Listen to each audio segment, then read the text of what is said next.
Even if they are wearing a mask, they will be breathing into the common air for 3 hours. That is a long time, and anyone in reasonably close proximity to one of those people, they are likely to catch it. There are plenty of examples of people catching it in an office space, even if they sit well more than 6 feet away.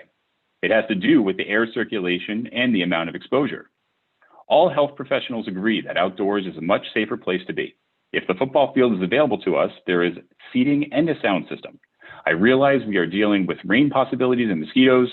I would much rather be exposed to mosquitoes than to COVID-19, and I am a freak about mosquitoes. I would also like to point out that you are excluding people with certain health issues by holding it indoors. This seems discriminatory. Everyone deserves equal opportunity to vote on town matters. I make it a priority to attend town meetings, but I do not think that I would be able to attend if it is indoors, as our household has members with weakened immune systems.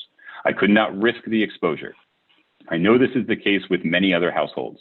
I agree that indoors is a much more convenient for many people, especially those planning it, but it is not safer and it is exclusionary. Please reconsider having it outdoors. Sincerely, Julie Redditz.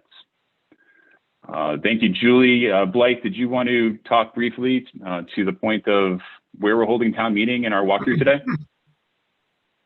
Sure. So we looked at not only the auditorium, but there's also 2 rooms that are fairly close adjacently to that auditorium, both the gymnasium and the cafeteria. And so one of the things that we thought was beneficial about that was that we could socially distance people in 3 different spaces. I think we felt we could easily accommodate 300 people all sitting at least 6 feet apart or more perhaps. And that was a good outcome in terms of giving people the chance to not be in as close proximity to others as possible. And that the technology in that location was very good to enable us to make sure everybody had a chance to be involved in the proceedings, hear what's going on, and so on. So I also know from talking to the custodial staff there that they have equipment, spraying equipment to be able to do a good cleaning of the rooms before our meeting. In fact, both the Plainville and Rentham meetings will be held there the 2 nights prior. So they've got a whole process established by which they're going to be taking care of that in between each one so that it's safe for each community to be there. Thanks, Blythe. I know that we're going to be doing some assessing over the next couple of weeks, but as of right now, we will be indoors at the high school. It is just a matter of which areas we will be in, and we'll be determining that over the course of the next couple of weeks. All right, I've done enough talking for a little while. Is anybody who'd like to share tonight for public comment? I see one hand up. Susan Klein, go right ahead. Hi, I would just like to ask again, same thing as Julie, to please consider having it outside at the football field at the high school. Same location, you can always move inside if it rains. It is much safer and will likely end up with a better turnout than if you have it indoors. Thank you. Thank you, Susan. Do we have anybody else who would like to share this evening for a public comment period?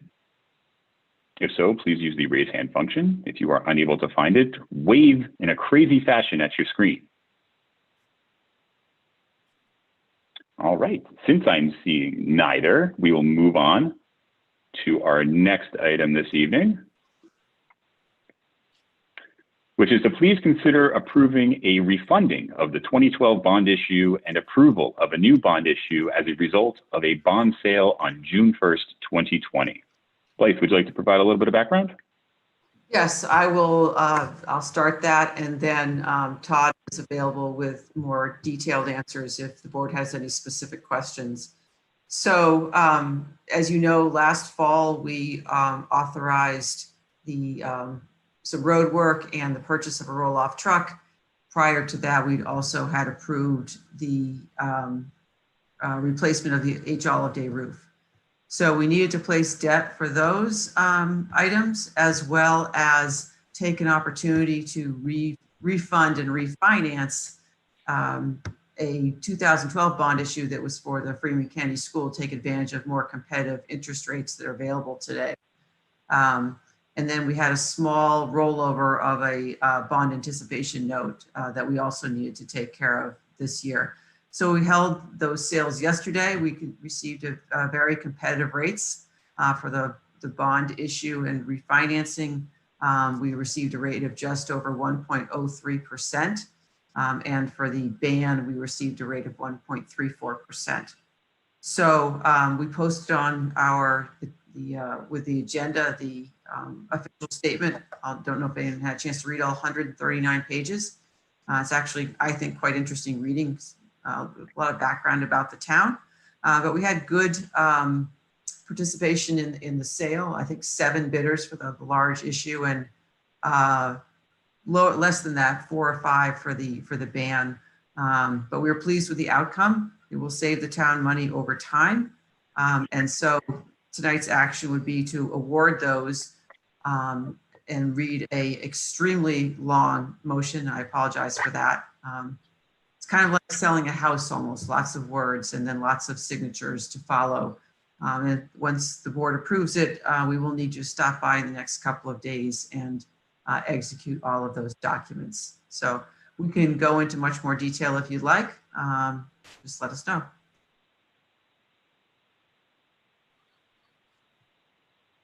I don't see a very long motion here. Do I have an old packet? We emailed it to you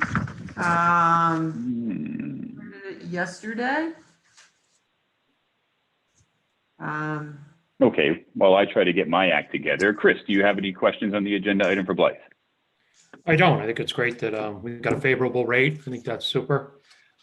Obviously, we've got some work to do with our finances, with our ratings as we move forward. But it's good to see the rate was down around 1%.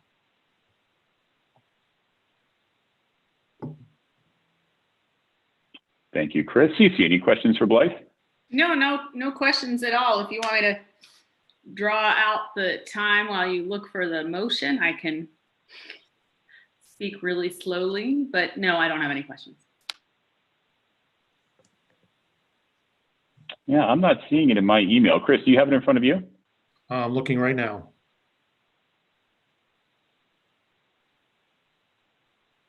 I need to get into the town system to be able to get to my email. Here we are.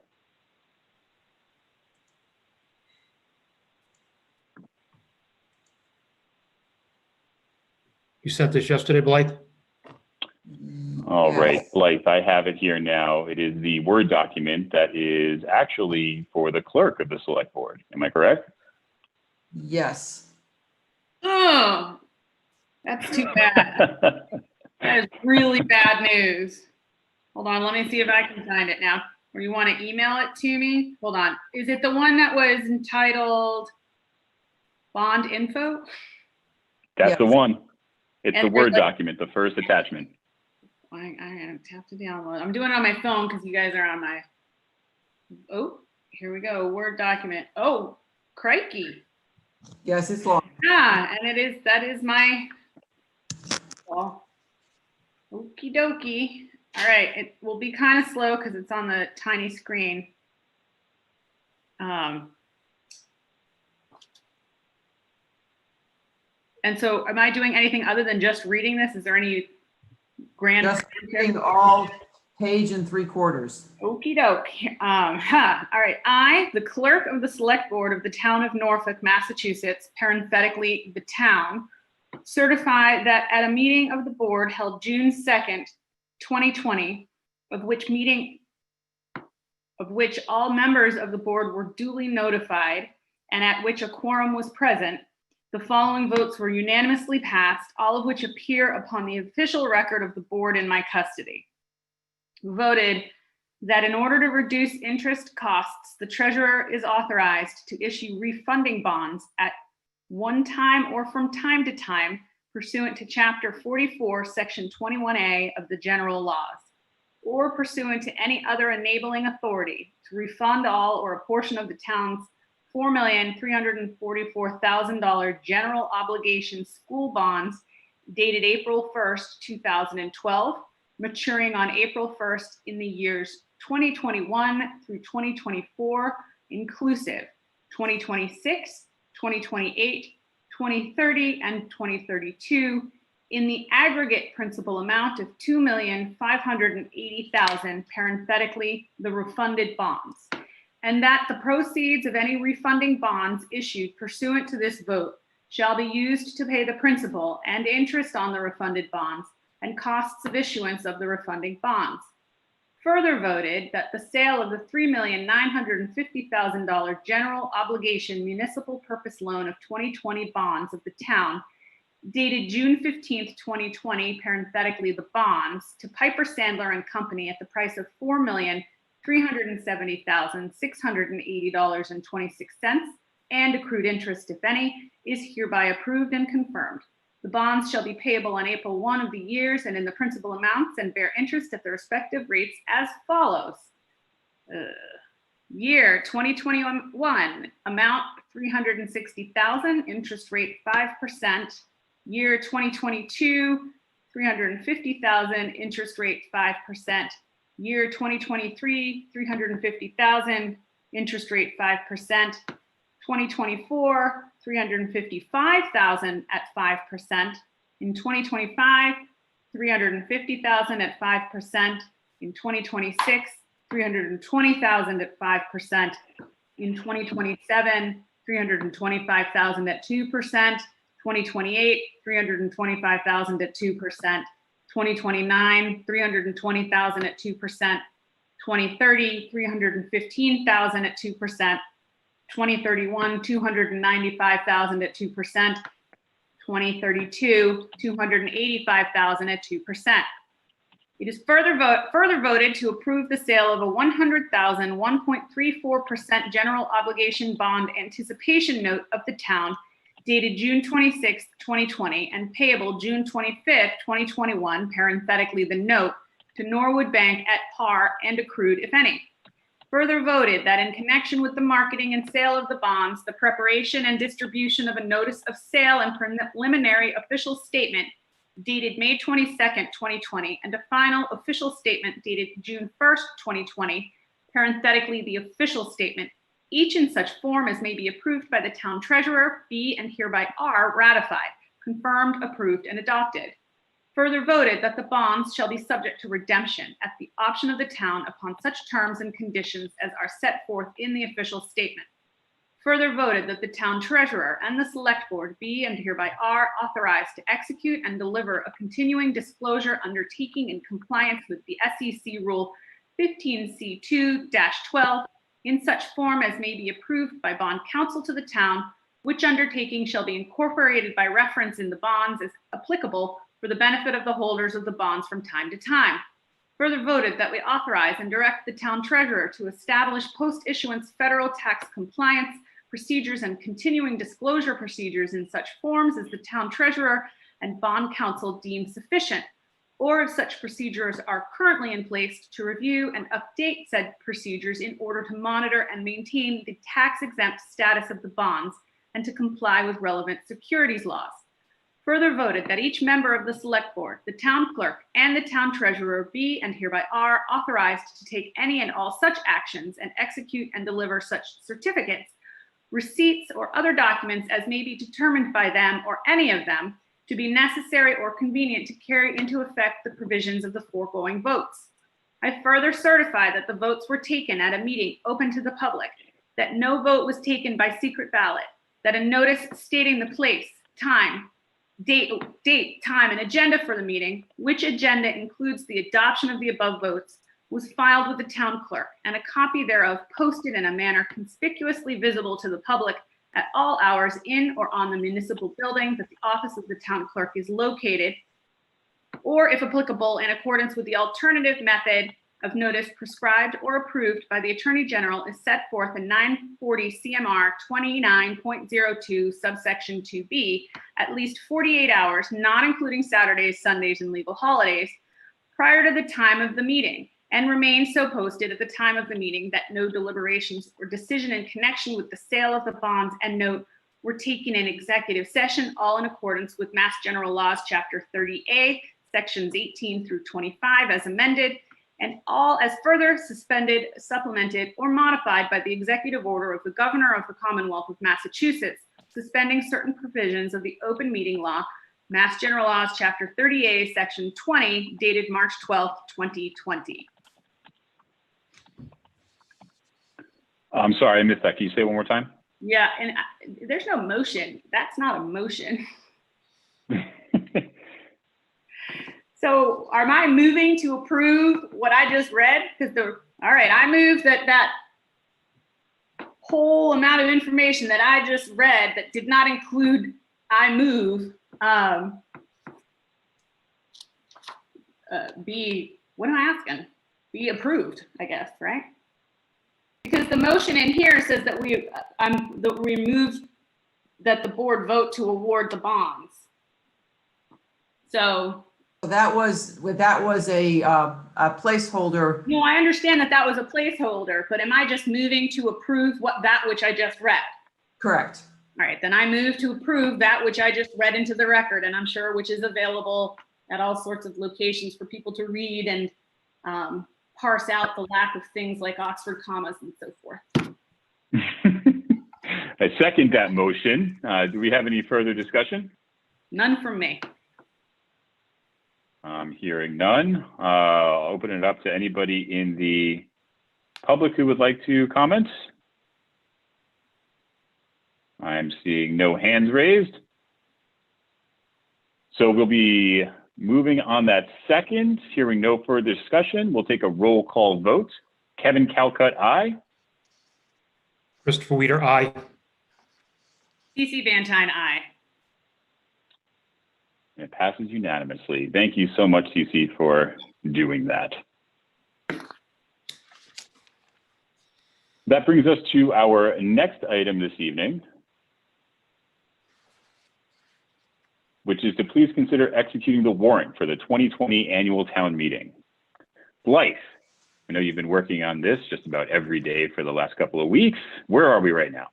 We are pleased to have included in your packet and then sent you this afternoon what we think is a final version of the warrant for your execution for the meeting on June 24th. The reason I say final is that also in your packet is an email and a document from a resident who wants to, would like the board to consider adding an item with regard to establishment of a finance committee. But setting that aside for 1 minute, just to bring everyone up to date, the warrant has changed a bit over time as we had moved the date of the meeting and the date of the election. And then actually the location of the meeting. As you know, it's usually at the middle school, but for health and safety reasons, we determined that the high school was a better option. So in the last week, as you know, our bylaws don't allow for us to have the meeting out of town. And as of late last week, we had not, the state legislation to allow us to have it out of town had not passed. And in fact, I think it still hasn't. So we, through our town council, filed in Superior Court for injunctive relief to enable us to hold it out of town. And we had a hearing before Judge Connors with town council and the moderator yesterday morning.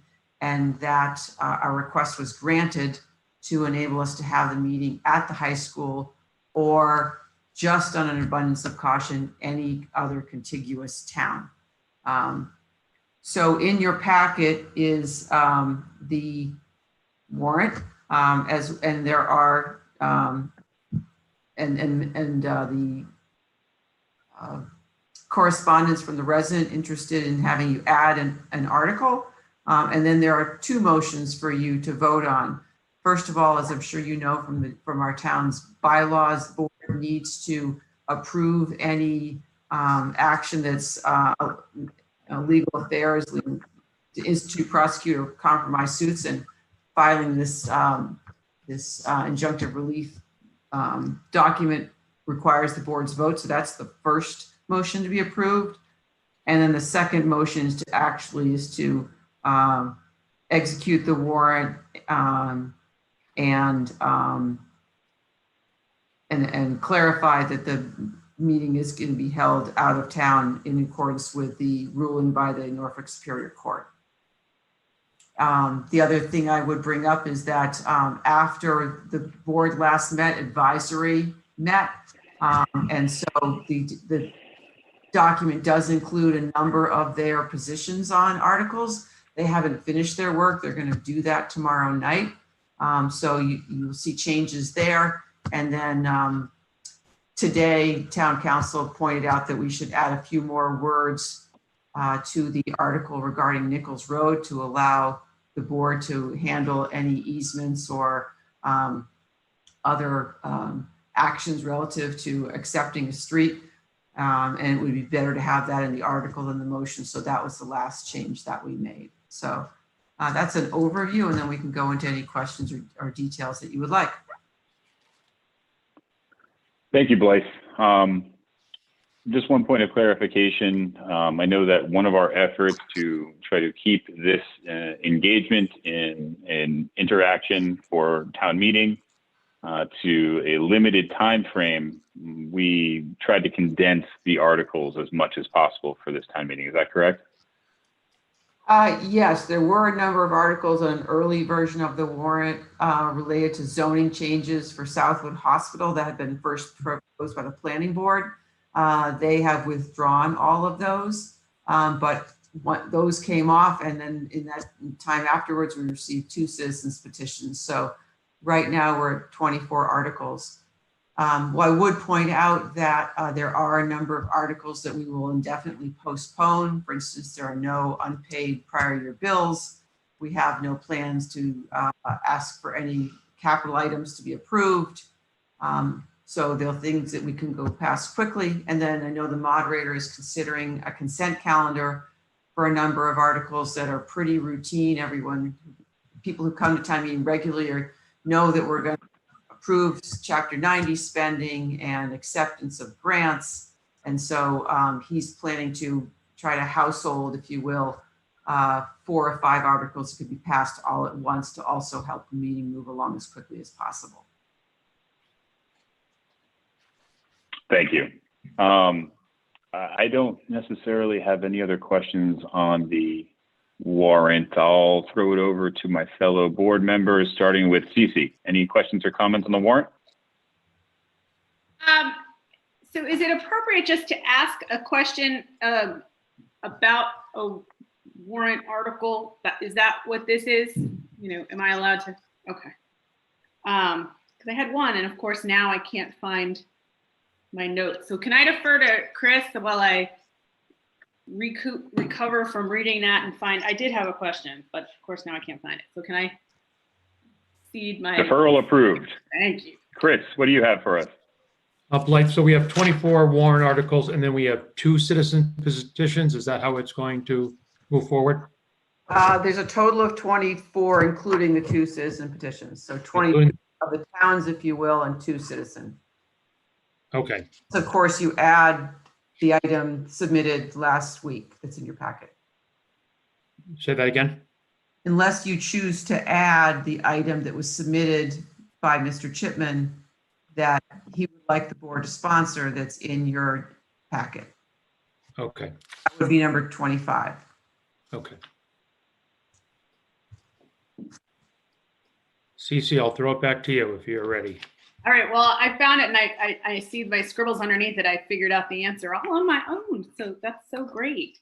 So I don't have any questions regarding the 24 articles. So as relates to the articles that are already on the warrant, I have no questions. Thank you very much.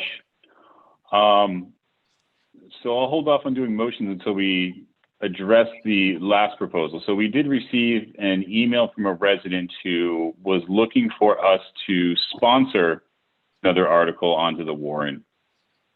This article was intended to create a FinCom in town, or a finance committee. I think I have some questions about the petition as a whole, especially in that we have an existing advisory committee that serves the same purpose in terms of review. I understand that there are some functions of FinCom that might differentiate them from an advisory committee, but in speaking with the moderator, I don't believe that the intent is for for both of them to exist in a single municipality. So I think I'm just in an elongated way saying that I'd like to learn more about this and maybe get some more feedback from external resources on the feasibility of executing something like this. I just don't know if we have the time to do that, considering we'll be approving the warrant in about 10 minutes. So I think from my position, I would like to learn more about the proposal. I would like to learn more and get some more input from external resources about the feasibility of what's being proposed. But I do not believe that this is something that I'd like to turn around quickly for Springtown meeting this year. I will open it up to the rest of the board members for their opinion, starting with Cece. So I have a question, and I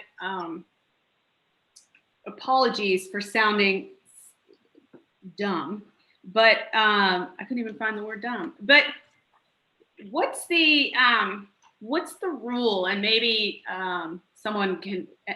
I'll open it for anyone about people asking the select board to put on an article versus a citizen's petition. Now, I assume that maybe there wasn't time, what with COVID and the time constraints, to get a citizen's petition, so I understand that. But are there any rules that I should be aware of relative to the Board of Selectmen putting on an article? Because generally, my sense is I could tell you what I think about the article, and I could tell you, but I'm not sure if it's as long as it's legal, and that's a different question.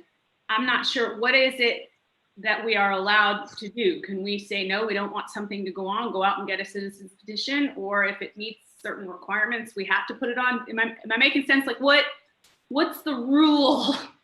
So I know what I'm functioning within, because I'll say, just because I can't help myself but talk all the time, I have a similar sort of sense. And it was when I first saw it, I thought, well, you know what, there's been many years, I'm sure Jay's having the same experience now. When I was on the advisory committee, and then when I was moderator and even subsequent there too, it's really hard to fill the seats of the advisory committee, let alone creating a second committee, whether or not you can or not. And then I thought, well, that's more for the town meeting floor. That's my opinion about whether or not something's successful. That's not really for whether or not something gets on, the warrant. So, my reservations about a FinCom seem more appropriate for the floor of town meeting. So does anyone have any insight into what it is that, if anybody brings forth an article that's not unconstitutional or illegal, are we supposed to vote? What's the story? Thank you. Anybody? I can start. I believe that the warrant is the responsibility and the ownership of the select board. And so you determine what goes on it. Absent a general bylaw that says differently, you could determine something doesn't go on it other than citizen petitions. As long as the correct number of signatures are received by the time the warrant is executed, you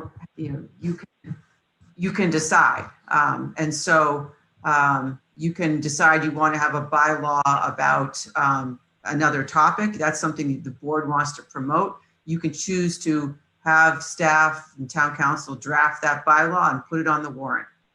You do that already by choosing to have articles about grants and Chapter 90 and all the business that the town does. So if you determine there's business the town should do, you can put an article on the warrant. It's your warrant. it's important to think about whether or not something is ready to be debated by the town. In this case, we got it, less than a week before the warrant was to be signed. Advisory's been meeting for, off and on for months. They haven't had a chance to take it up at all, and they won't. So is it ready to be debated? We have not, not having had a meeting, we haven't given this to town council to ask if this is in its proper form to go to town meeting, or if there are any issues you should be aware of that we would want to change if it's your article. Versus citizens petition, which is that the citizen wants, and sometimes it's not something the town otherwise choose to do. So that's why it's the citizens' language and not ours. So let me stop there. I see that answers your question. It does. I think, if I'm not mistaken, what you're saying is that if we see something that may be a little rough in a citizen's petition, we sort of deal with it because it's a citizen's petition, sort of like a pro se litigant. When things need to be fixed, they can fix them on the floor of town meeting by motions on the floor. But that there should be something a little more, a little cleaner and tighter, and already having been vetted by town council before it goes on the warrant.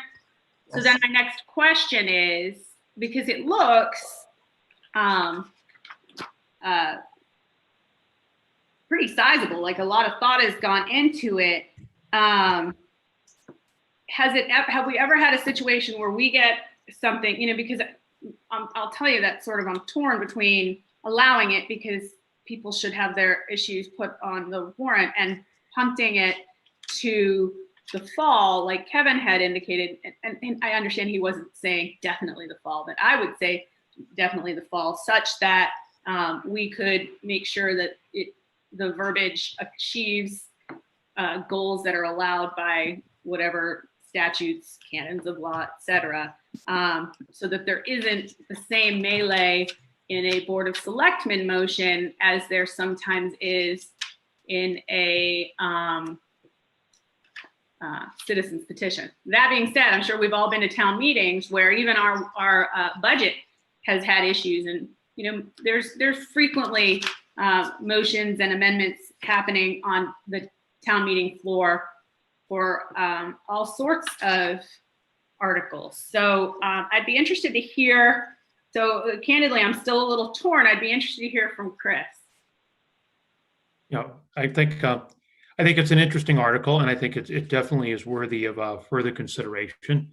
But I don't think we have time before Springtown meeting to do this. I think it's required work by the board, work with us and the moderator, work with Blythe and Todd Lindmark to discuss this, as well as the advisory board, to see if there is a balance with this article with our current structure. So I think it's worthy to consider, but certainly requires a little more work on our part, and maybe we can bring it forward in fall town meeting.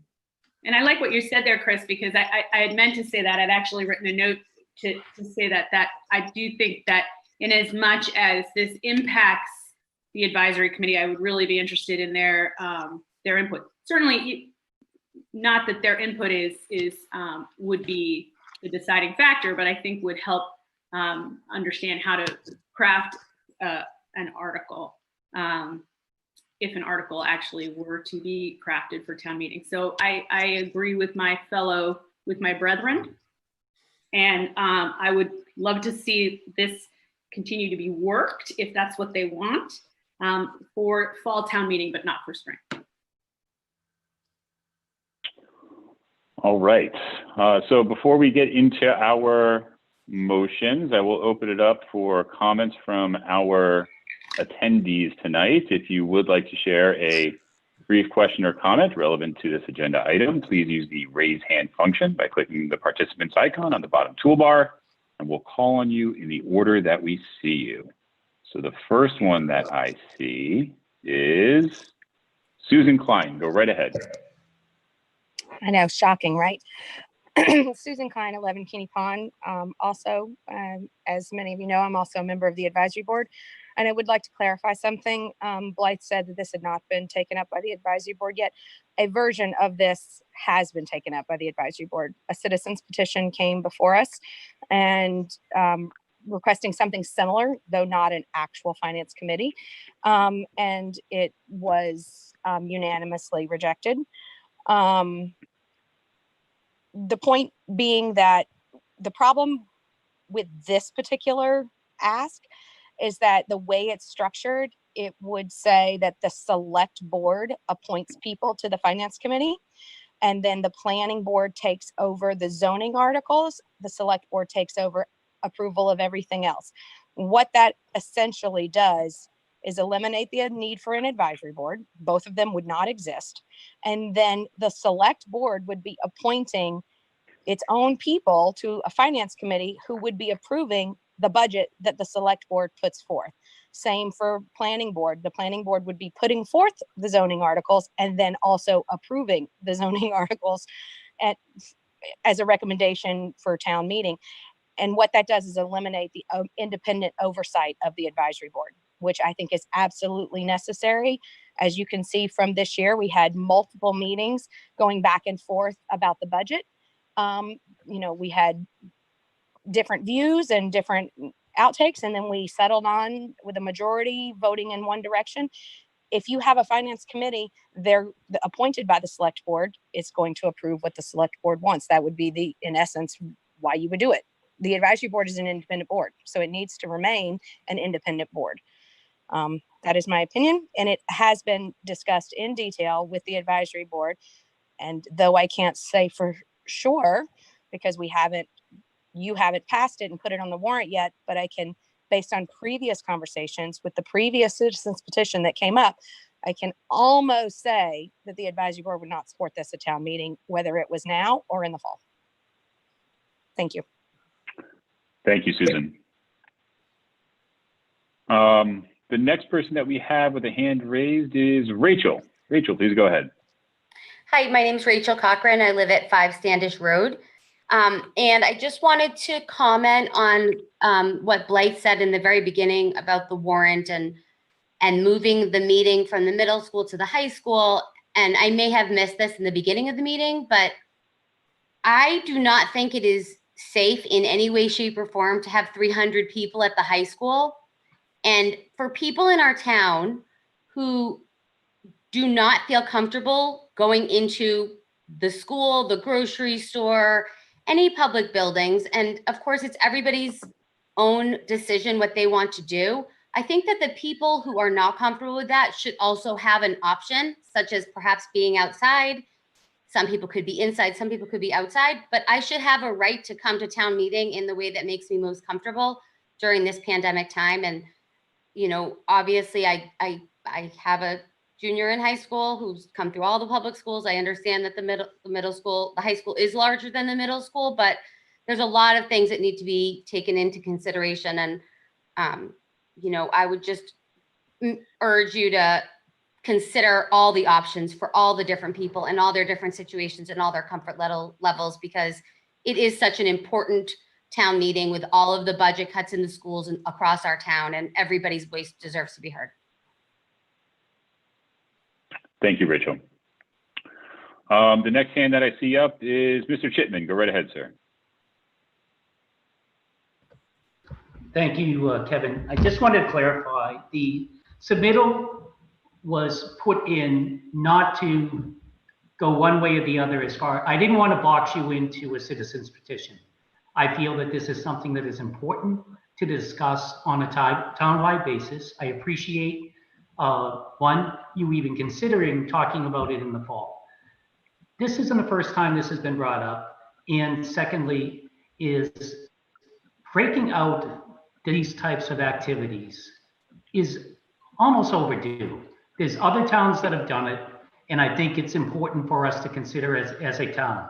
The same as I'm assuming that everyone on the advisory committee doesn't vote the way the moderator wants, I'm assuming any appointees by the selectmen aren't just going to go in line with however you folks might appoint people to the committee.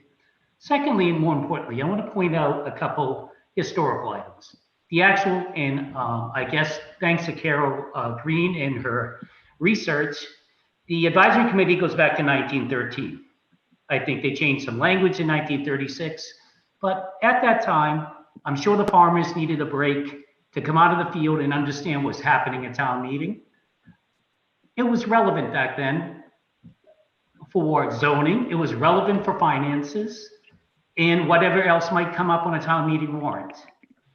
In 1954, the town adopted Mass General Law, Chapter 41, Section 81A, which set a whole new set of ground rules for planning, zoning, everything surrounding land development, which includes holding public hearings for zoning. I didn't want to convolute those pieces.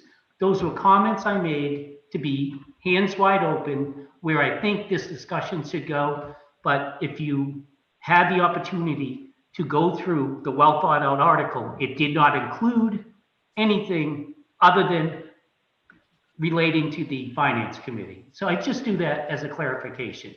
I wasn't going to box the select board in on a citizen's petition, especially given COVID, but I think it's something that is important that we consider as a town going forward. Thank you. Thanks, Peter.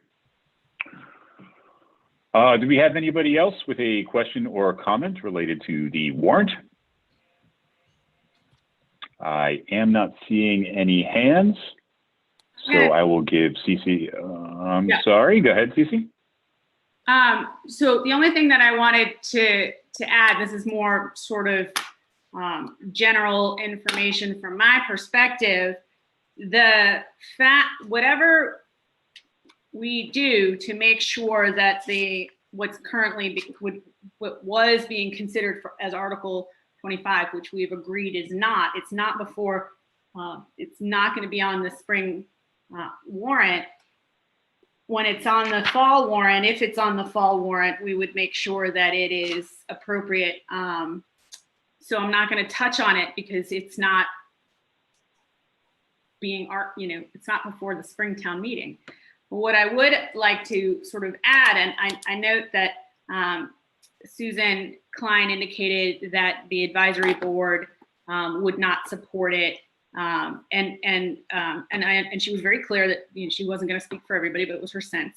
I just want it to be clear that the advisory board is an independent group from the select board, and that I don't vote to put something on a warrant based upon what I think the advisory board might do, nor does the advisory board concern itself with what I might do. There are plenty of articles historically that have been before town meeting where the advisory board was absolutely against it, or the select board was absolutely against it.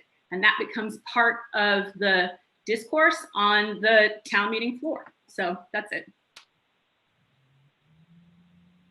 Thanks, Cece. Susan, I see that your hand up. Did you have something else to add, or was that residual from the last time?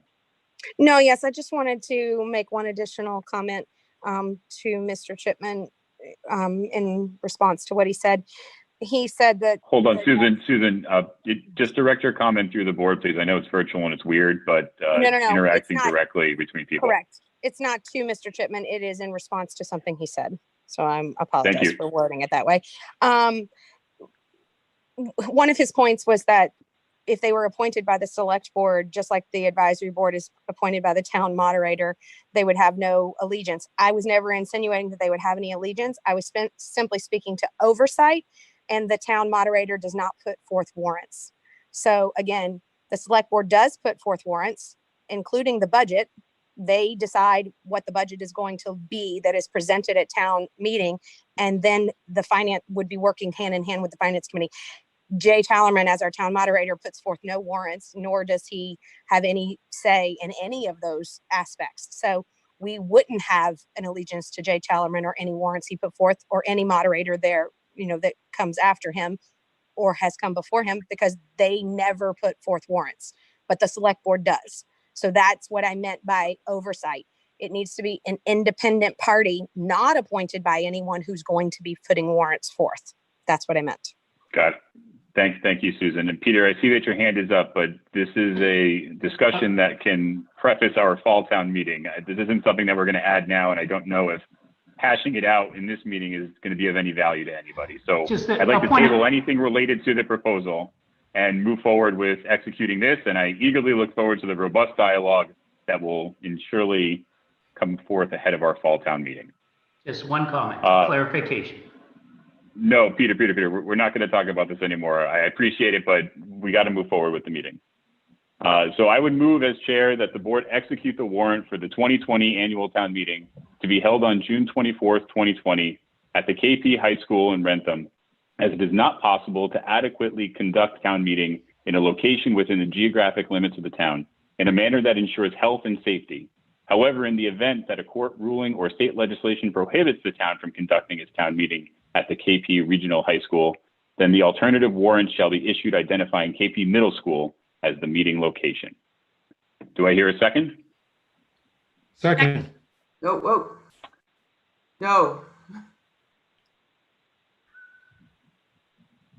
Kevin, there's a newer motion that we sent out this afternoon. There's a newer copy of the agenda background that we sent out at like probably 4 o'clock. Revised agenda Oh, yep, I background. have it. 355. Probably. There's two motions. There's one to approve the filing of the court order, and the second one is a revised motion with regard that it speaks to the fact the court order was issued. I can read them. Well, I printed it off. I have it. Do you want me to just? So the first one is the one in accordance with general bylaws? Yes, it's in italic. Okay, so that one needs to be first.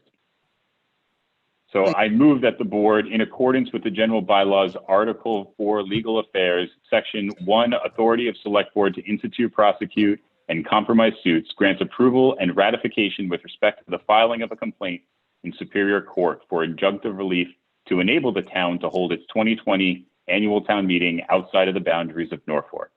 Do I hear a second? Second. Hearing a second, any further discussion? Hearing none. Roll call votes. All those in favor say aye. Kevin Calcutt, aye. Christopher Weider, aye. CC Van Tine, aye. The motion passes unanimously. Next, I move that the board execute the warrant for the 2020 annual town meeting to be held on June 24th, 2020 at the King Philip Regional High School in Rentham, as based upon consultation and approval by the town moderator and its review, and having received authorization from the Norfolk Superior Court, the Select Board has determined that it is not possible to adequately conduct town meeting in a location within the geographic limits of the town in a manner that ensures health and safety. Do I hear a second? Second. Hearing a second, any further discussion? Hearing none. All those in favor, roll call vote. Kevin Calcutt, aye. Christopher Weider, aye.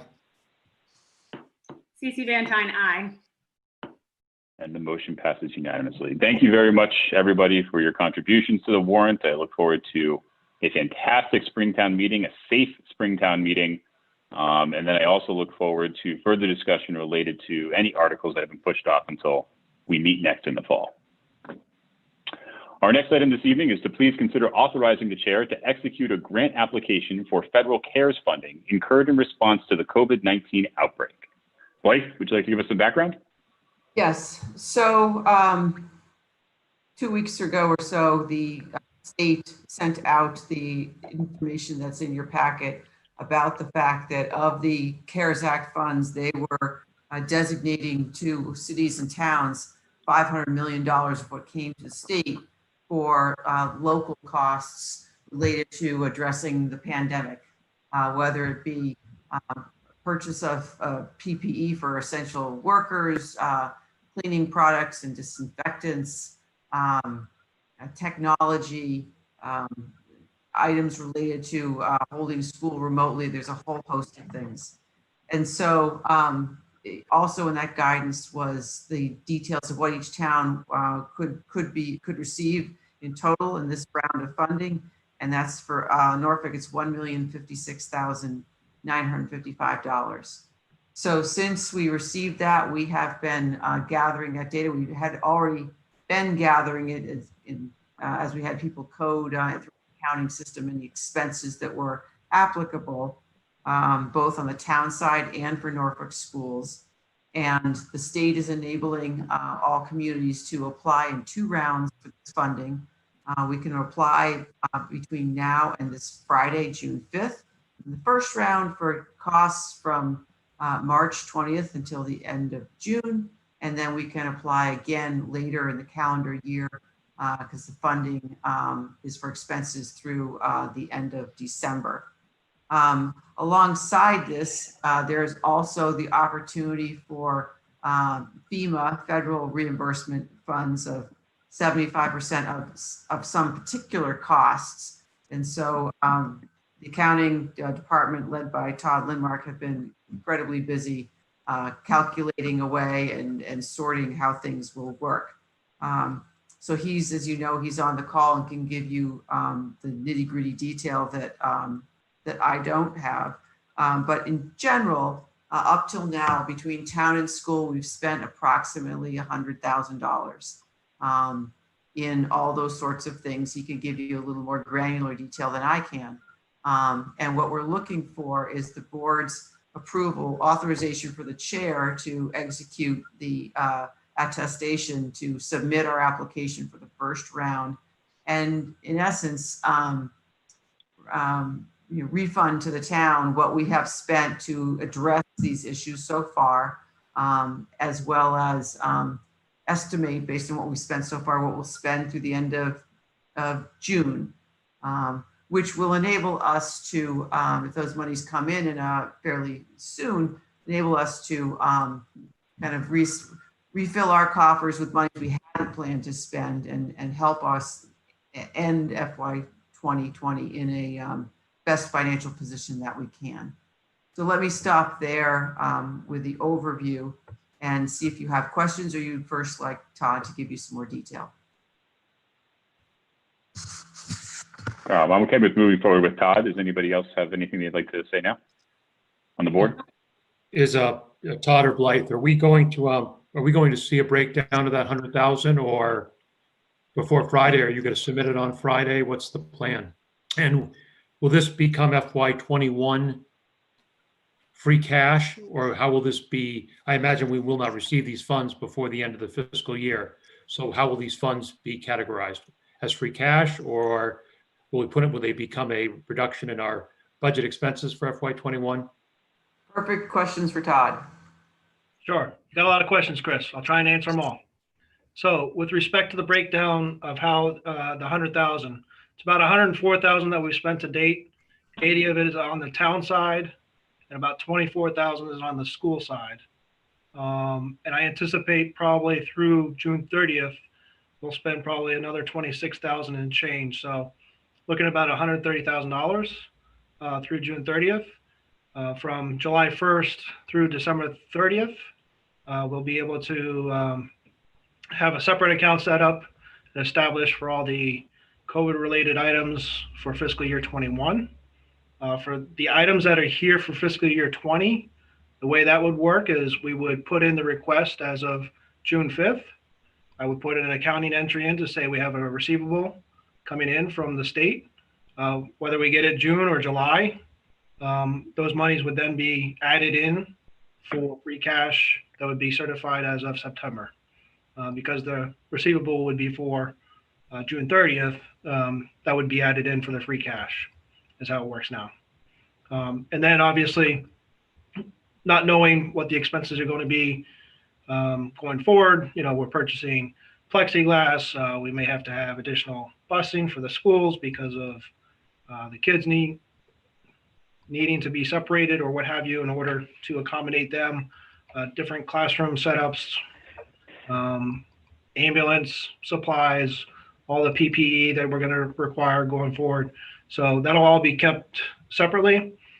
Anything that is FEMA reimbursable, we'll submit through the FEMA program directly.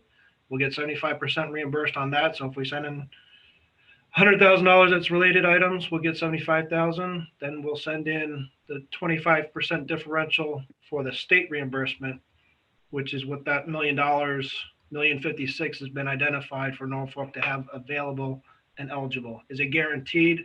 No, nothing I think in life is ever guaranteed.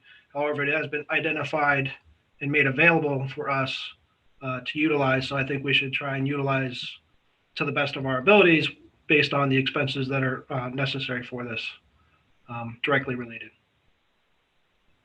Great. Answer your questions? Thank you, Todd. Sure. Todd, was there anything else that you were going to share in terms of detail? That's pretty much the detail. There's a lot of just processing that I have to do behind the scenes. Obviously, Thursday, I'll have a complete listing of what the actual expenses are to date, along with my estimate through June 30th. And then just on a going forward basis, that's the application to the state that we'd be completing. And then there's an application that we have to do for federal FEMA reimbursement. I don't anticipate any hiccups. It was good news that we got the letter that was identified that we had this money available for us. It's relieved a lot of the anxiety, both from the police, the fire department, DPW, maintenance department, the schools, being able to not really know what's going on because things are still fluid, things are still changing.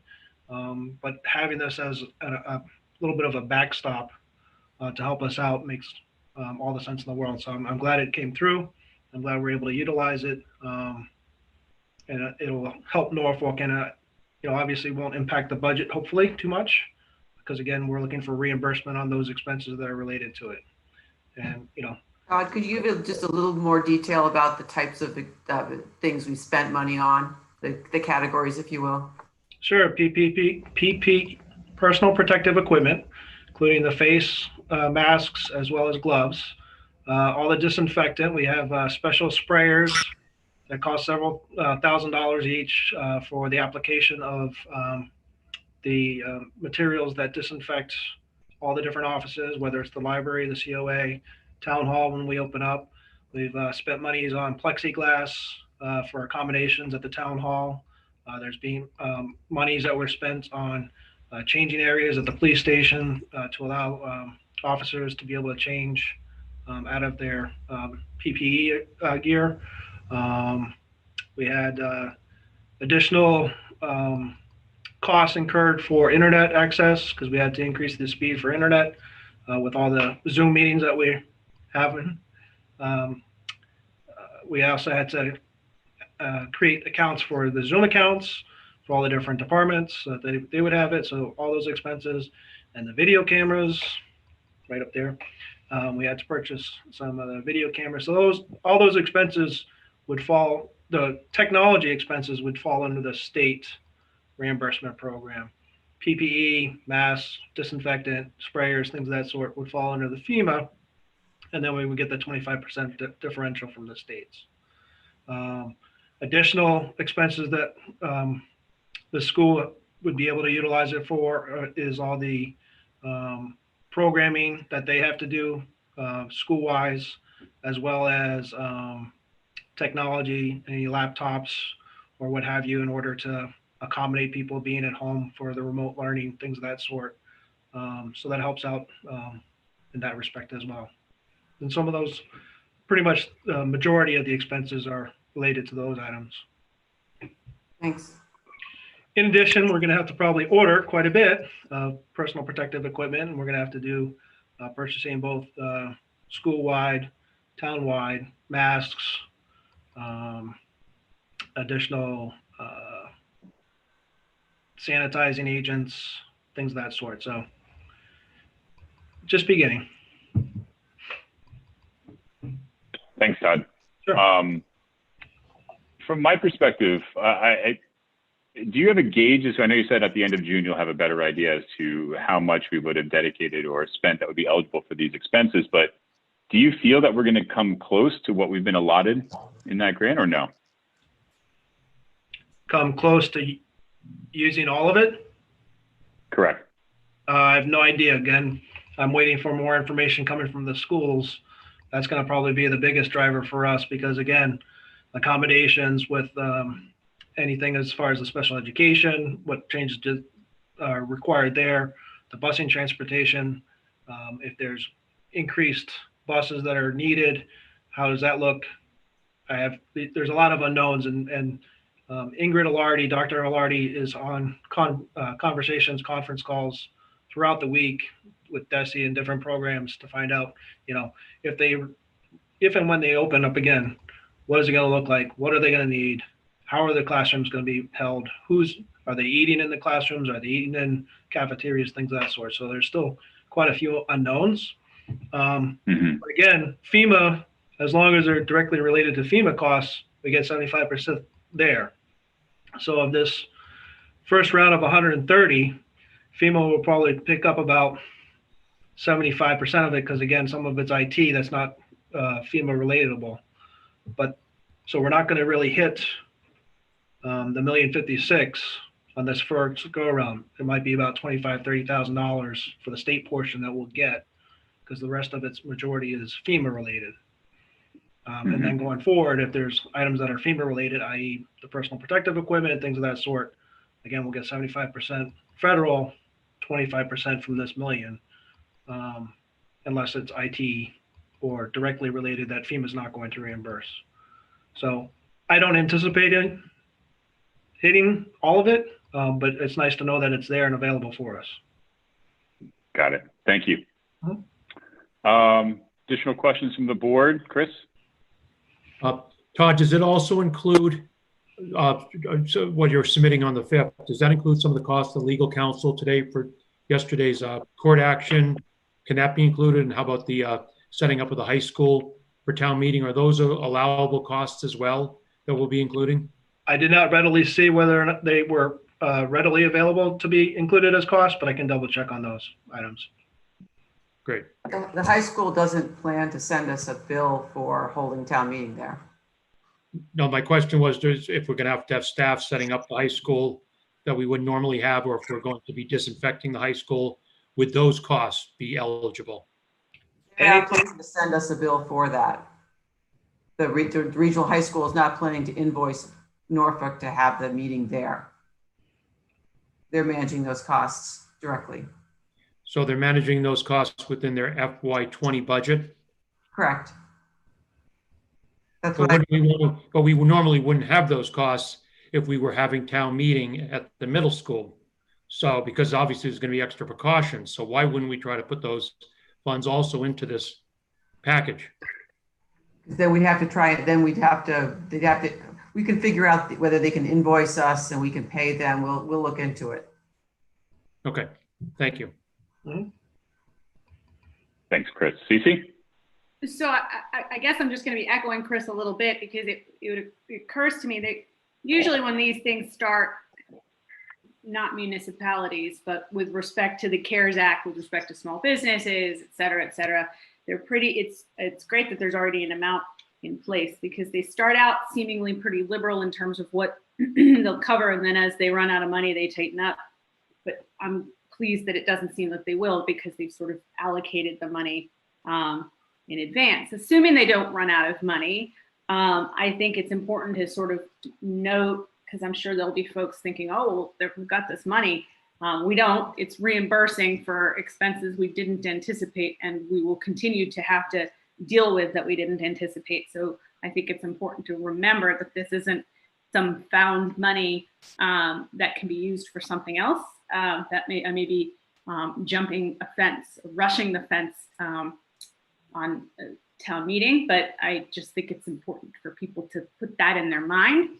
This is to reimburse for things that we are expending due to COVID.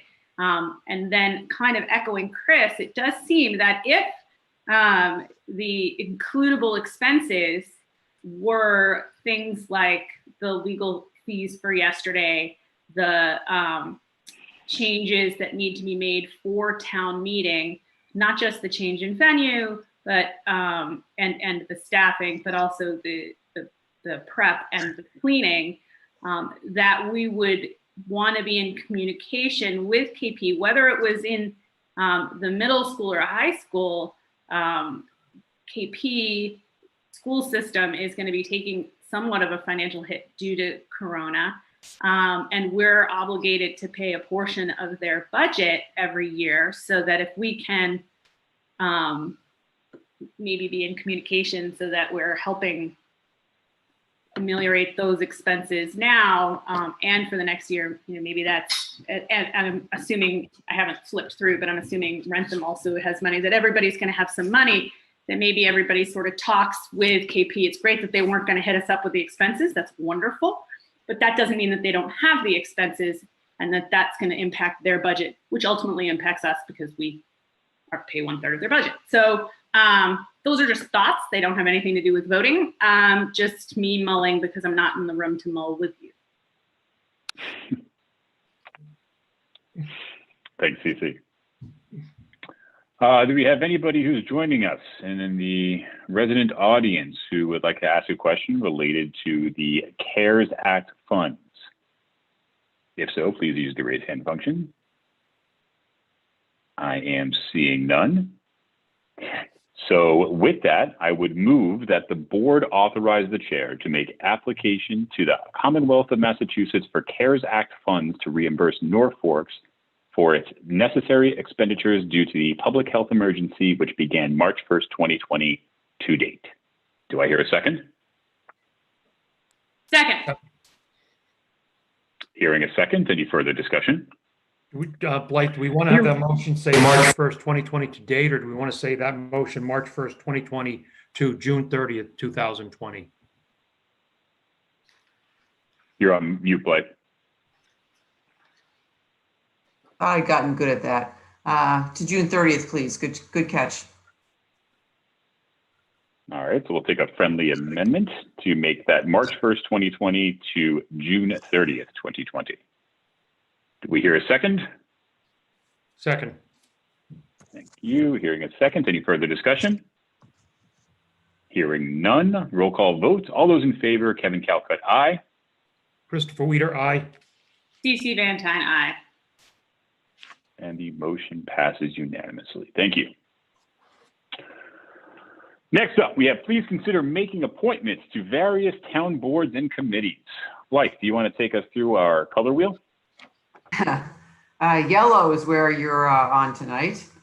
So Judith has done a good job of working with Nancy and working with Carol and updating our appointments list. It's the time of year when the board does take those up. And so you'll find on the enclosed sheets those persons who whose appointments are up as of June 30th. And we have checked in through the chair of each relevant committee, whether those folks would like to be reappointed or not. And so everyone that you see in yellow has indicated that they do wish to be reappointed. And that is the motion that we scripted for you tonight.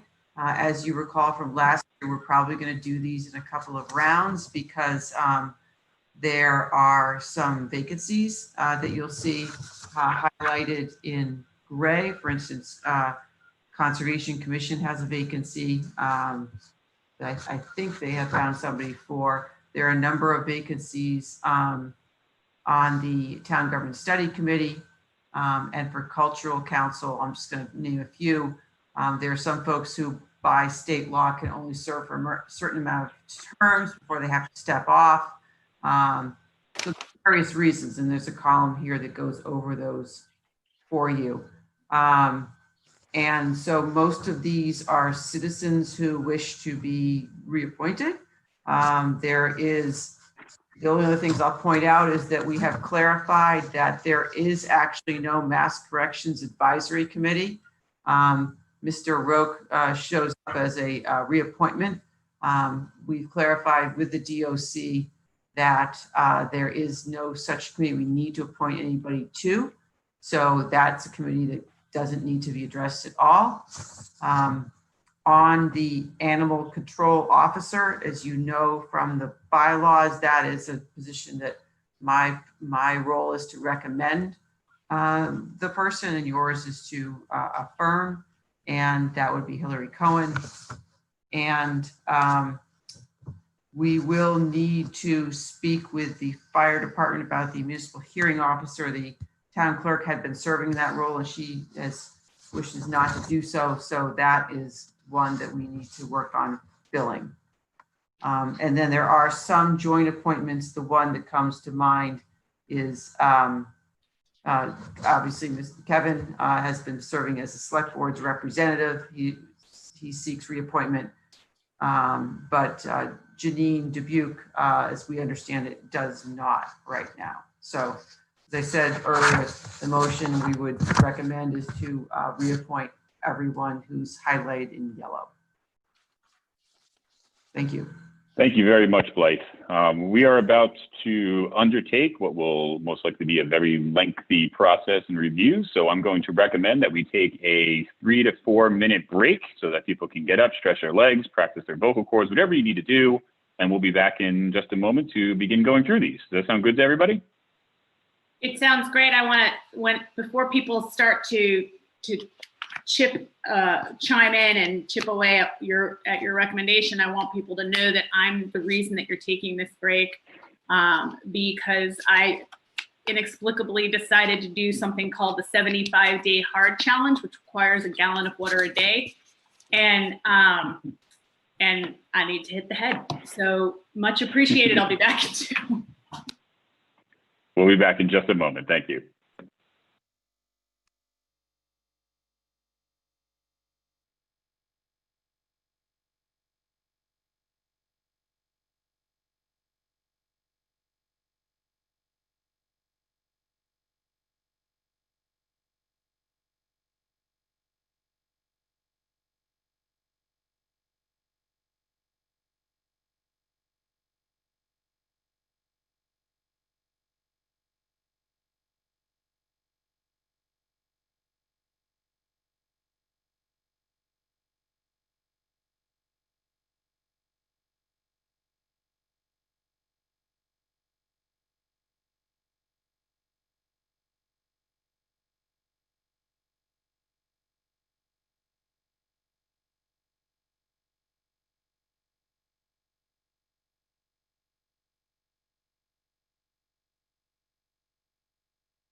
All right, I think we're getting everybody back now. Let's just see if we have our town administrator. We do. All right, so we have some reappointments to make. I would leave it up to the board what they think is best. Should we alternate committees for individual recommendation? Blythe, I see that you wrote the motion as a catch-all, anybody in yellow reappointing, but I don't believe that's intended to be the only way that we present it, correct? It's a suggestion how we handled some of them last year. So. Very good. So then I'll leave it to the board. We can go through and see if anybody has points of conversation for any of the individuals highlighted in yellow, and then make the motion at the end for the coverall if that is to the liking of the board. Chris? I think the way Blythe has it scripted is fine. I think, as CC had mentioned earlier in the evening, it's hard to get people to take positions. So the fact that we have volunteers is a positive all in itself. I'm with Chris. Do you see any objection? Okay. No, anytime Chris agrees with me, I'm excited. So I like it. I agree with you all the time, CC. All right. So, I mean, instead of going through each one, I'll just ask, does anybody have anybody that is highlighted in yellow that they'd like to discuss further at this time? Do you see anybody from your end? No. Chris, anybody from your end? Nope. Very well. Then instead of going through each one by one, I move that the board vote to make the appointments to committees for the period beginning July 1st, 2020, to all those persons highlighted in yellow on the appointments list. Second. Do I hear a second? Second. Hearing a second. Any further discussion? I also did skip over the portion where we would open it up to any attendees for any questions or comments they have on appointments. I'm not sure what would be out there in particular, but I will give anybody who is in attendance tonight the opportunity with a question or comment for the appointment list this evening. I am seeing no hands. So with a seconded motion on the floor, I will do a roll call vote. Kevin Calcutt, aye. Christopher Weider, aye. Van Tine, aye. And the motion passes unanimously. Thank you. I don't know, I kind of miss going through each one by one, I'm not gonna lie. So I would just, All right, if I could just go add, ahead. we will work to put an item up on the website, just announcing the vacancies that we do have, so that people can easily find the form and turn it in and let us know if they'd like to be considered. Yep, that makes sense. Without having the individuals named as we go through them, I think you lose a little bit of the recognition for the time that people are putting in. So although we didn't go through them one by one, we greatly appreciate everybody giving their time to help the town. Thank you. All right, our next item this evening is to please consider setting the board's meeting schedule for 2020. Pretty cut and dry, Blythe, but anything you'd like to add? Just that the board has typically met on the first and third Tuesday of the month. So I'm guessing that still works for everybody. We are, going into summer, but summer's going to feel just a bit different this year with all that's going on. So I don't know if that impacts anybody's plans to the extent you have them. So I just bring that up as something to consider. Well, I do know that in other years, we typically have shifted to a once a month meeting schedule during the summer months because of, alternative battling vacations, time away, things of that nature. But you're right, this year presents its own unique set of circumstances. So I'm not sure if that's necessarily the case. As far as what we currently have scheduled, Blythe, we have our next meeting scheduled for June 16th. Correct. And do we have meetings scheduled past that point? Well, June 24th for town meeting. Okay. And an extra meeting if you want to do it and we have the information to get restaurants approved for changing their licensed premise. Yep. But that would come sooner. That would be the point of that. Do you feel like, Sorry. I'm sorry, do you feel that given the current climate of everything that's going on, that we should maintain a twice a month meeting schedule throughout the summer? I don't think so. Because, I'm looking at my I'm sorry, I'm looking down at my calendar. Labor Day is quite late this year. It's not until the 7th. I think you could easily have one meeting in July, and then we can see how the summer is going and whether we need to have two in August. Very good. I'll throw to my fellow board members. Sorry, go ahead. I'll throw it to my fellow board members for their opinions, starting with Chris. No issue. I think if you want to go to once a month for the summer, that's fine. And then back to two in the fall, that's great. No issue. Cece? Well, I am going to agree with Chris Weider. This is a very cohesive meeting we're having this evening. This is fantastic. All right, so Blythe, let's stick with that plan. Let's following town meeting, let's schedule one meeting for July, and then we can reassess and ensure that that's going to be our case going through August. But right now, the plan will be to have one meeting in August and to resume the two meeting schedule starting in September. That's great. So perhaps at the meeting on the 16th, people can have had a chance to look at their calendars to the extent they're full, and we can figure out which is the best weeks to do those for everyone. Very good.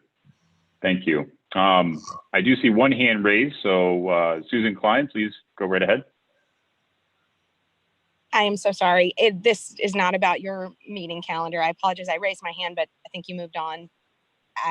It was done in the moment when you were moving on, and I apologize for that.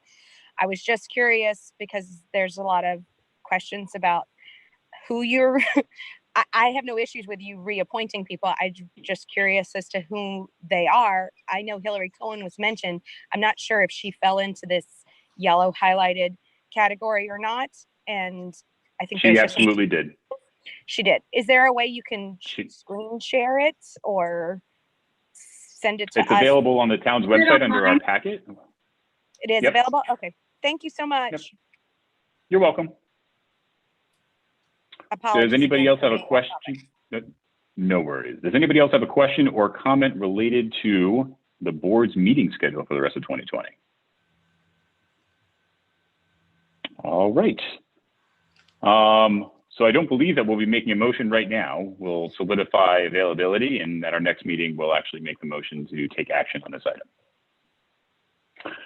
Our next item this evening is to please consider executing proclamations for some Eagle Scouts. Blythe? So this is one of the nice things that the board gets to do, which is to recognize, outstanding achievement. And in this case, it's for 8 scouts who have attained the rank of Eagle Scout.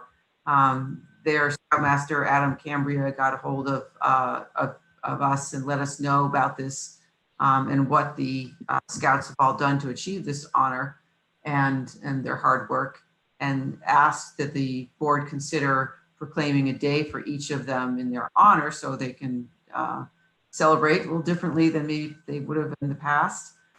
So in your packet are proclamations for each one of them. And in your motion, we actually have named each one of them. And what we've done is start the first proclamation on June 8th, next Monday, and then picked each business day after that in alphabetical order. That's how we came up with that. And as you can see in your packet, the details of what each scout has done is included in their proclamation. Very nice. Thank you, Blythe. Typically we would have the opportunity to join these young men in a presentation in a live forum and say some kind words about their contributions to the community and their achievements. Unfortunately, we're unable to do that now. So I am happy that we are able to do this small piece of recognition by giving them a proclamation that's assigned a day for their achievement, to be able to recognize them. So I'll open it up to the rest of the board for any comments or questions, starting with Cece.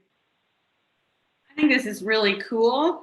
I'm just wondering, and maybe you would plan to do it, and I know it's online and stuff, but to your earlier point about it's nice to have people hear the names of the volunteers. Is it worth reading, because it's not, having just read two pages, it's not too bad if you just did the name and then skip down to the paragraph of what they did, just to let people know. I mean, because Eagle Scout's a big deal. It's a ton of work. It'd be kind of cool for people just to hear what it is that each of these guys did to achieve that recognition. I actually don't have a problem with that. We are moving pretty briskly through our agenda this evening. That's what I was thinking. Usually I would be the last person to come up with a suggestion that would prolong, but seems like we do have the time and it shouldn't take too long. Without reading, I'm not suggesting by any stretch that you read whereas blah, blah, blah, but just as an example, I'll use him because he's first. Owen Thomas Clark Conlin had an Eagles project consisting of constructing of an office in the house basement of, et cetera, et cetera. Do you know what I mean? So it wouldn't need to take that long. Sure. So I would actually propose that since I am still scrolling down to the actual proclamation, did you want to take the first couple? Sure, I'd actually be thrilled to take a couple and then turn it over. Maybe everybody can have a couple because it's pretty cool. So I'll take the first. So there's 7. I'll take the first 2. Sure. So the first, as I sort of started, is Owen Thomas Clark Conlon, who's a resident of Norfolk, and he's a member of the Norfolk Boy Scouts Troop 80. And he's held leadership positions, including assistant senior patrol leader, leave no trace trainer, and possesses 24 merit badges. And his project for Eagle Scout consisted of constructing an office in the house basement of Always Hope Sober Home for women in North Attleboro for use by the house manager administrator. The work entailed clearing out the area, sanding wood beams and floorboards, and cleaning walls and floors. Following clean out and prep work, Owen and his crew made walls, installed pergo flooring, designed and constructed a desk, and finished with the installation of a door and file cabinets. This was done in an old house with a basement of lower height. It is thought by some that the hard hat was invented here. And that's incredible. And then the next gentleman that I have is Christopher Alejandro Courier, and he's a member of Troop 80. And he has held the following leadership positions: Den Chief, Patrol Leader, Leave No Trace Trainer, Instructor, Quartermaster, Assistant Patrol Leader, and possesses 23 merit badges. And his project consisted of designing and building a serenity garden complete with waterfall and perennial plantings as part of the overall landscape design for Gillies House, a supported recovery residence for young men in Rentham. Well done. Chris, did you want to take the next couple and I'll take the last 3? Sure. Nicholas Peter Dedatus, and he also had received 21 merit badges. Nicholas Peter Dedatus' project consisted of cleaning 70 gravestones in the Norfolk Cemetery. The sponsor was the Historical Society, and they requested that Nick and the scouts be trained to clean the stones in the oldest part of the cemetery. It was very exciting when the scouts saw names appear on these stones after their hard work. It was a very rewarding project. And next one was Casey Ryan Frommer. Casey received 31 merit badges. Casey's project consisted of restarting the beekeeping program at Norfolk Agricultural High School. He trained to be a beekeeper and then refurbished bee boxes and established 2 bee colonies. The beekeeper program will continue at the high school. The first one that I have is Brendan Thomas McLaughlin. Brendan held leadership positions, including instructor, assistant patrol leader, den chief, and possesses 31 merit badges. His project consists of creating a millstone foundation and surrounding tranquility garden at St. Mark's Episcopal Church in Foxborough. It'll be used by the church community as well as other groups such as recovery programs that use the church to meet. The next one is Adrian Miguel Mercado. Adrian has held leadership positions, including instructor, patrol leader, den chief, and possesses 21 merit badges. His project consisted of constructing and installing a platform behind our Redeemer Child Care Center. The platform was made to provide the youngest kids a solid level spot for outdoor activities. Adrian used to attend our Redeemer, and he was happy to give back to the Child Care Center. And the last one that we have is Michael Thomas Norberg. Michael has held leadership positions, including assistant senior patrol leader, instructor, scribe, and possesses 29 merit badges. His project consisted of cleaning up and making enhancements to the cross-country course behind King Philip Middle School. The cleanup included removal of trees that had fallen on the course, pruning of low-hanging limbs, and trimming of encroaching bushes. The enhancements included new directional signage, granite start and finish line, and an accurate measurement of the course. So gentlemen, congratulations to all of you. Thank you for your contributions to the community, and congratulations on your day. Kevin, I think we had one more. Ooh, somebody said 7 before. We're not going to say who, but I will be happy to recognize. It was Tristan me, but I August swear to God, Stefani. someone else said 7. Let me say it one more time. I'm sorry. Tristan August Stefani. Tristan has held leadership positions, including patrol leader, instructor, and possesses 26 merit badges. His project consisted of building a 100-foot privacy fence on the property line at the Gillies House in Rentham, a sober house for men. This was to provide privacy for the neighbors as well as for the residents at Gillies House. This project helped to fulfill a requirement for Gillies House to be able to open to residents. So once again, thank you, gentlemen, very much for your contributions. We're deeply appreciative, and congratulations on your achievement. With that, I will get back to our motion. And I would move, I'm sorry, before I do that, I do see one hand up. Mr. Rosenberg, go right ahead, sir.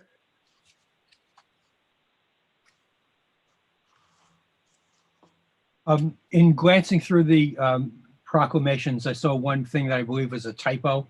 One of the people was referred to as an assistance patrol leader, and I think that that probably should be assistant patrol leader. So just typo. That's it. Thank you, Mr. Rosenberg. Which proclamation was that so we can get it corrected? I'll look through them and get back to you. I'll put it in the chat when I find it so that I don't. Much appreciated. Thank you, sir. I am not seeing any other hands, so I would move that the board execute proclamations for Owen Conlon, Christopher Currier, Nicholas Dattis, Casey Frommer, Brendan McLaughlin, Adrian Mercado, Michael Norberg, and Tristan Stefani in recognition of their attaining the rank of Eagle Scout. Do I hear a second? Second. Hearing a second. Any further discussion? We are hearing none. We will take a roll call vote. Kevin Calcutt, aye. Christopher Weider, aye. Casey Van Tine, aye. And the motion passes unanimously. Thank you very much. Our next item this evening is to please discuss the status of changes to the FY21 budget to achieve reductions approved by the board. Blythe, go right ahead. Good. So thank you. I wanted to just keep the board informed about what we're doing to reduce the budget ahead of town meeting on June 24th.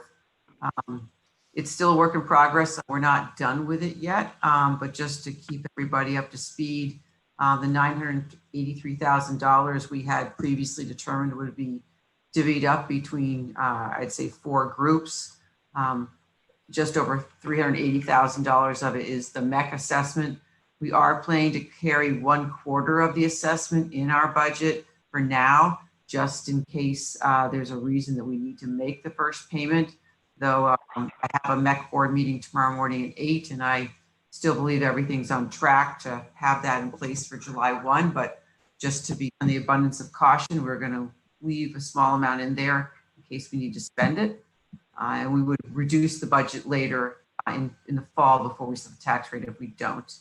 Kind of Norfolk share town departments, non-school would be just under 205,000. Norfolk schools just under 285,000, and KP schools just under 113,000. For both of the school departments, I'm not able to give you the details of how they are closing that. They are working on those on their own, and I'm sure that both superintendents can bring us up to speed on that at the appropriate time when they've finished addressing that. For the town side, we have started meeting with we have had meetings with all 4 of our unions last week, and we are planning to have another round of meetings this week.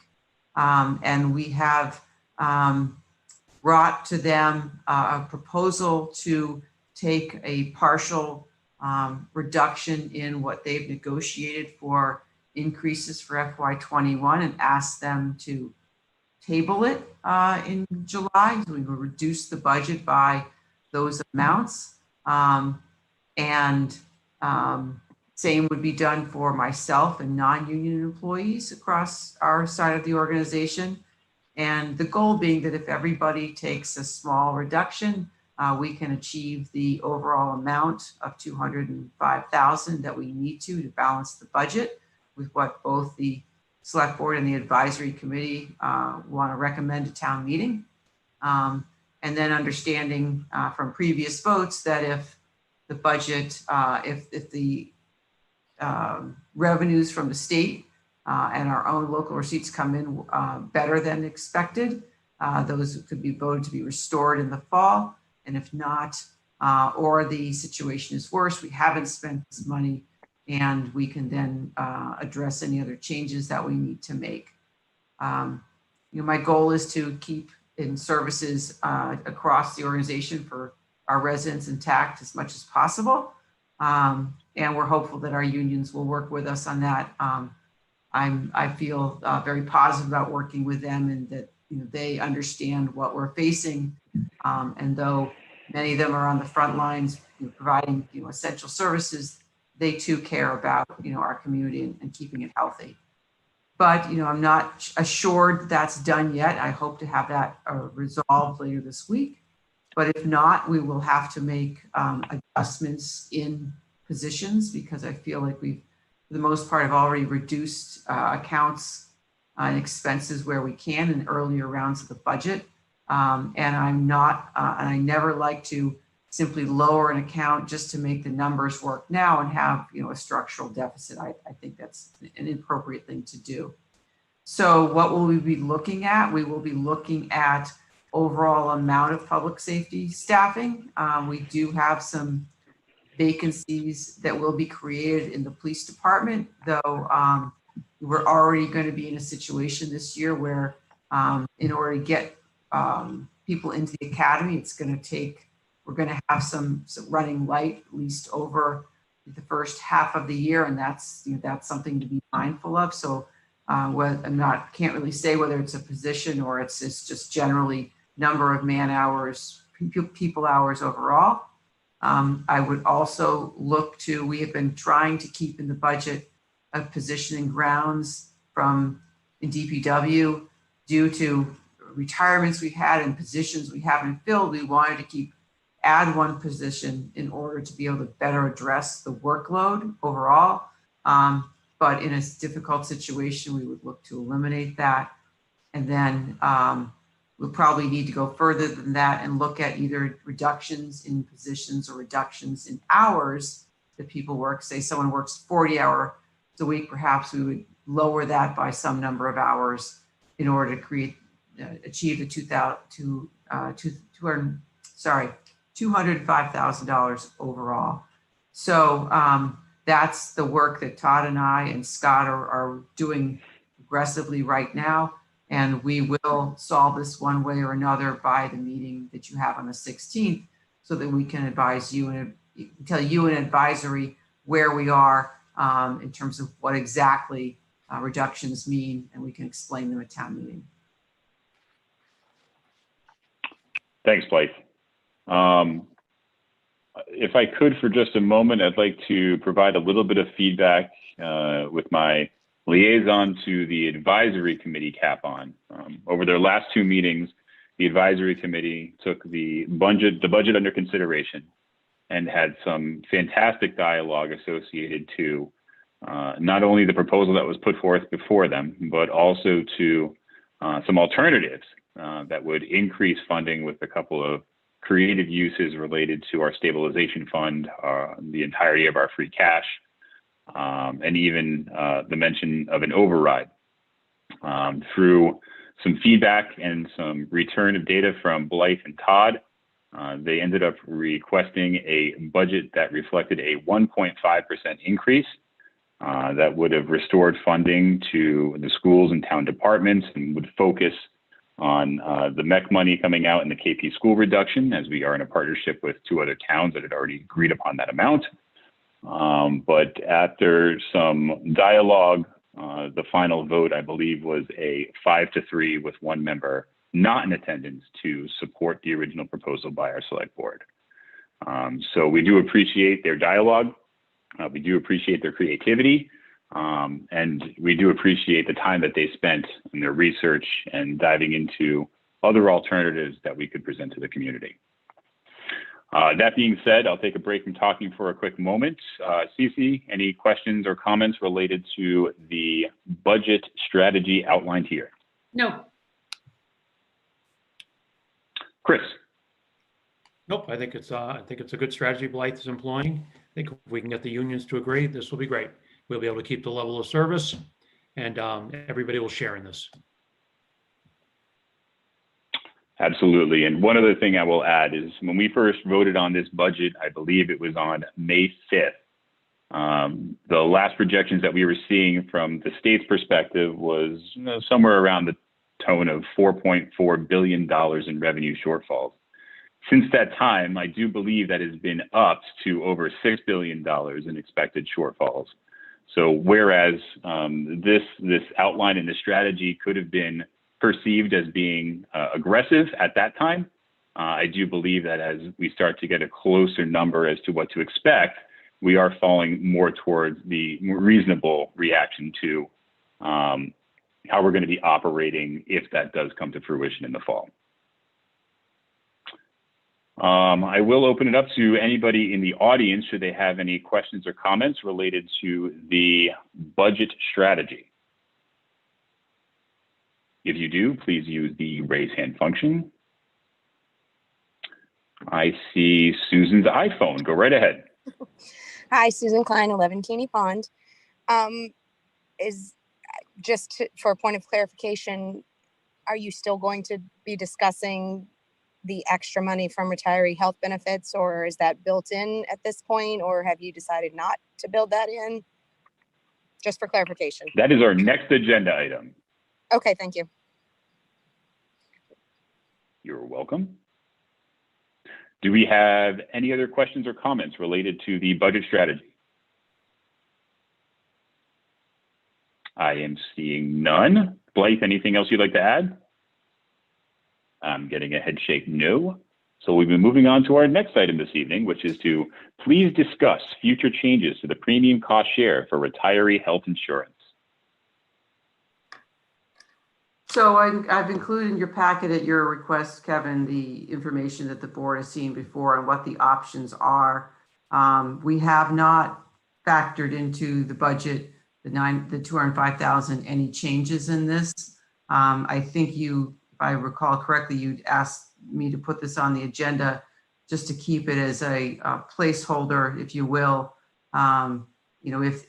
If what we're seeing at the state gets worse in the fall and further cuts are made, perhaps that's something the board would want to consider revisiting to balance the budget if we have to make other changes at a later point. Thank you, Blythe. That's right. The last time that we discussed this option, when we were going through a varying slew of ways that we could get creative with our budget to mitigate the negative impacts of COVID, the board's position was that although we are much higher than some of our neighbors and other municipalities around the Commonwealth in terms of this town's contribution versus the retirees' contribution, we didn't believe it was appropriate for this to be the first step that we take to help mitigate those negative impacts. So I believe that we all agreed that we would table this discussion until such a point where things were so dire that we needed to spread the efforts out to as many different areas as possible to be able to absorb what would be coming down the pike. Now we're at a point where I believe that we've agreed upon taking a tiered reaction, and what we considered, for lack of a better term, is tier 2. And our position was that if we ended up going to a tier 3 reaction where revenues came in even lower than what we've accommodated for with this strategy, then we would bring up this item for further consideration. So I did want to, since we have solidified this as a strategy, and we have heard the input from our advisory committee, I thought it important for us to review and just reaffirm our position as to when the application of a measure like this would be required. So at this time, I'll open it up to the rest of the board for their thoughts, starting with Chris.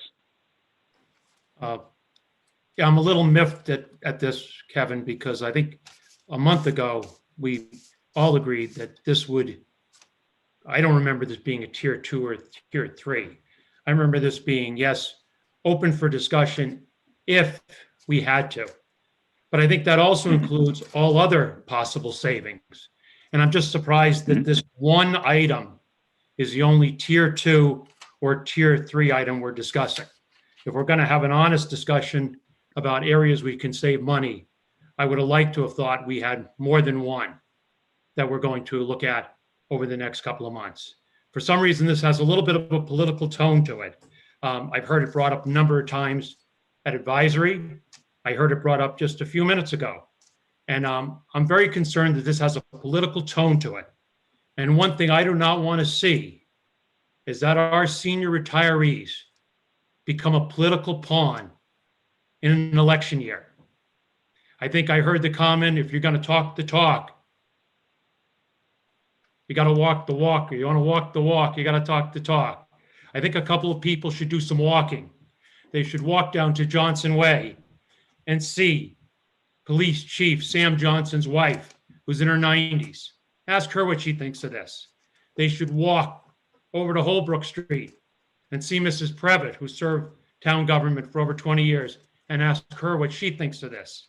They should walk down Main Street and talk to Cheryl Kelly, who worked as our tax collector and in our Treasury Department, and her husband, Chief Kelly, whose son serves distinguishedly on our fire department and whose father was one of our fire chiefs. I think if you want to go even closer, go over to North Street and see Bob McGee and ask him what he thinks the effects of this would be on him as a recent retiree. It is no coincidence that Norfolk is what it is today because of the work and dedication of the current people, but of our retirees. They worked 5-day weeks. They didn't get lucrative contracts. They didn't get car allowances. They put their time in, and we told them that we would take care of them in this manner. I certainly do not want to see them become a pawn because certain individuals want to try to use this as a campaign or an election year strategy. This community is better than that. This board is certainly better than that. And I think any changes at this time to those individuals would be catastrophic and completely unfair. And again, I voiced my opposition to the fact that why this one singular item has been brought up and why isn't there other items, or why don't we table and have all the possible budget savings for a really fruitful discussion, not just this one. So I'm very concerned at the way this arrived at our meeting floor again, and I hope that this does not have a political undertone. Chris, can you confirm that at our last meeting that we reviewed this item, we all did agree that we would further address this should we get to a worse or more dire situation in hopes of spreading out the mitigation efforts? I think, and if you look at the April 26th meeting minutes that we'll be reviewing tonight, we said, and I think Cece was the one who brought it up, that if we get to a dire situation, everything's on the table. We did not clearly identify this one specific item as a tier 2 or a tier 3 item. This one item seems to be a constant issue of the certain advisory board members, and again, was brought up tonight. Okay. So the reason why it was added to this agenda was to reaffirm that it is not part of our reaction at this time. It is not for reconsideration. It is not an action item. It is a discussion item. So the intent was to reaffirm that our position is that in our current strategy, this item does not have a place, unless somebody had a differing opinion. I don't know why we'd have to reaffirm when we already affirmed last month that it wasn't on the table. So why would we reaffirm tonight that it is not on the table either? Is there other items we want to reaffirm? It doesn't make sense to me that we reaffirmed it last month. Why would we have to do it again? It was something that was brought up during a previous meeting. We wanted to make sure that we were clear about which segment of our response it was in. That was the reason why it was added as a discussion item and not as an action item to be included in this budget at this time. So I understand where the perception could come from that it does have a different point or a different backing behind being included. But as chair and as the one who builds this agenda, the only intention was to be able to clearly identify where in our responses this falls. That is all. So I will take it from your statement that you agree that it should not be part of this piece, but it should be included in further reactions should things become more dire. Is that correct? Every item in the budget, it will be open for discussion if our situation becomes more dire. Thank you. Cece, your thoughts and concerns. So I think my recollection, I know the minutes are there. My recollection was that I think I was reacting to someone who was essentially saying that they were outraged that we would even consider cutting this particular item. And my reaction then is my reaction now, that when you are in a situation like we are currently in, everything is on deck, everything, including this, but not just this. And I get it's not on deck right now, but I would have expected, or it was my expectation, that while Blythe is attempting to make all of her numbers work within the parameters that were given, inclusive of working with unions, if that doesn't come to pass and we have to revisit everything, we're revisiting everything inclusive of this and everything else, not just this. So I'm not going to say that I don't think that it's for this budget, because it was my understanding that while Blythe wasn't going to cut it if she could make all the other pieces work, if all of the other pieces don't work, I think everything is for consideration. So I'm not going to carve anything out. And I don't know about any tiers either. I'm not familiar with that term, but I do think that in the event that Blythe is able to work the miracles that she's been working, and we get the budget without having to make any further cuts other than what was already anticipated, that she will do.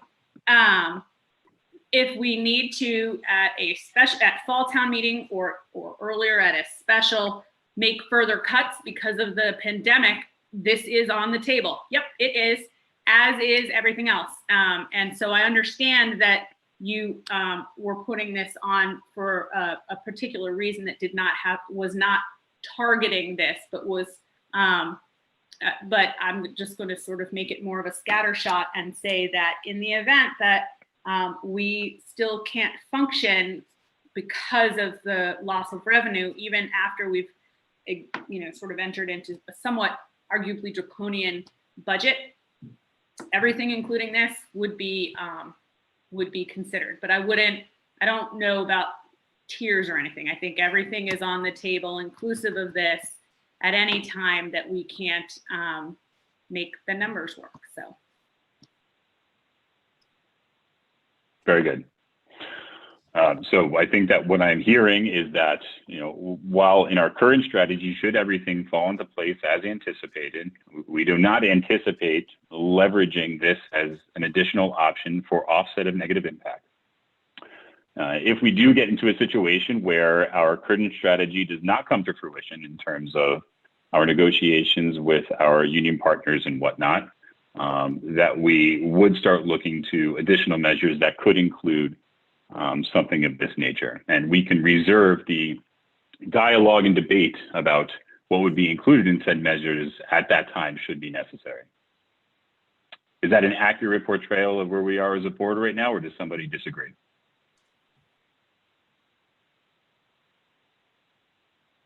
I'm seeing a head shake from Cece. Chris? I think that was a yes, okay. So at this time, I'll open it up to questions and comments from those in the audience. If you would like to share a question or a comment, please use the raise hand function. Susan, go right ahead.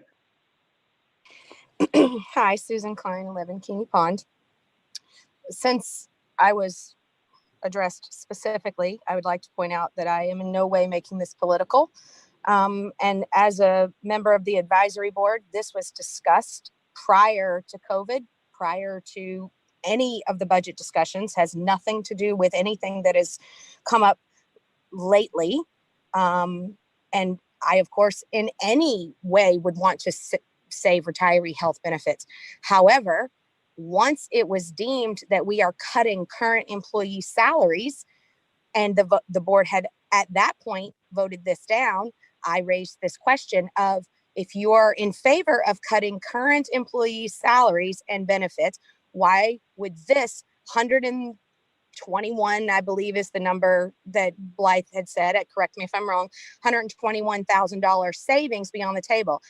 It is within the guidelines presented by the state. We are at this point overpaying in our share of health insurance for retirees. We are paying 65%, and the state recommended level, I shouldn't say it's a state recommended level. Let me correct that before anyone speaks up. The state allows you to be at 50%. So if we're talking about cutting money and we want to find all of the savings we can, why isn't this on the table? This has nothing to do with politics. This has nothing to do with anything. I have no agenda here. I'm not a retiree, nor am I a town employee. But if we want to start naming people who are going to be affected, I'm quite sure we can name the current chief of police, the current DPW directors, all of the DPW employees, as well as the numerous teachers who live in our town, specifically Allison Cloutier, specifically many, many, many others that live here who would be affected, who are not only employees, but residents. So I think that's very disheartening to say that I am specifically not caring about those specific people. What I'm saying is if we are at a point that we are cutting the pay of current employees, it should also be on the table to go down to the recommended state level for retiree health insurance benefits. This is not taking anything away from anyone in any further way than what you are already currently recommending that we take away from people. I have no agenda here. I have no horse in this race other than to point out that it is unfair to ask current employees to take pay cuts when you would not consider this. And this was done, as Kevin, you know, and Blythe knows, this was an issue that was raised months ago. This has absolutely nothing to do with any agenda. And I, for one, I'm not sure who said the comment. I don't know if that was directed at me or if that was somebody else. I never said anything about put your money where your mouth is. And I'm not campaigning for anything, and I'm not running for anything. So I, again, have no political agenda. Okay. Thank you, Susan. I think we get the gist of everything. We appreciate your comments. One thing I will add is, while the measures on the table would indeed remove the increases for our union employees, on the flip side of that, we would be increasing the cost for our retirees. And while in a perfect world, we prefer that none of that needs to happen, one could argue that the cuts to those who have a fixed income, who are at a different stage in life, could be more impactful. Now, I'm not going to get into individual situations because I know everybody has their own thing going on at this time. But I think that to generalize that one group of people deserves to be hit and one group of people doesn't is a difficult thing to do. It's definitely not an easy conversation. It's definitely not one that I've enjoyed having. But I think it is one that requires us to weigh the pros and cons for each of the groups being impacted. So I appreciate your input, appreciate your comments, and appreciate the range of dialogue at the advisory committee as well. Does anybody else have any questions or comments?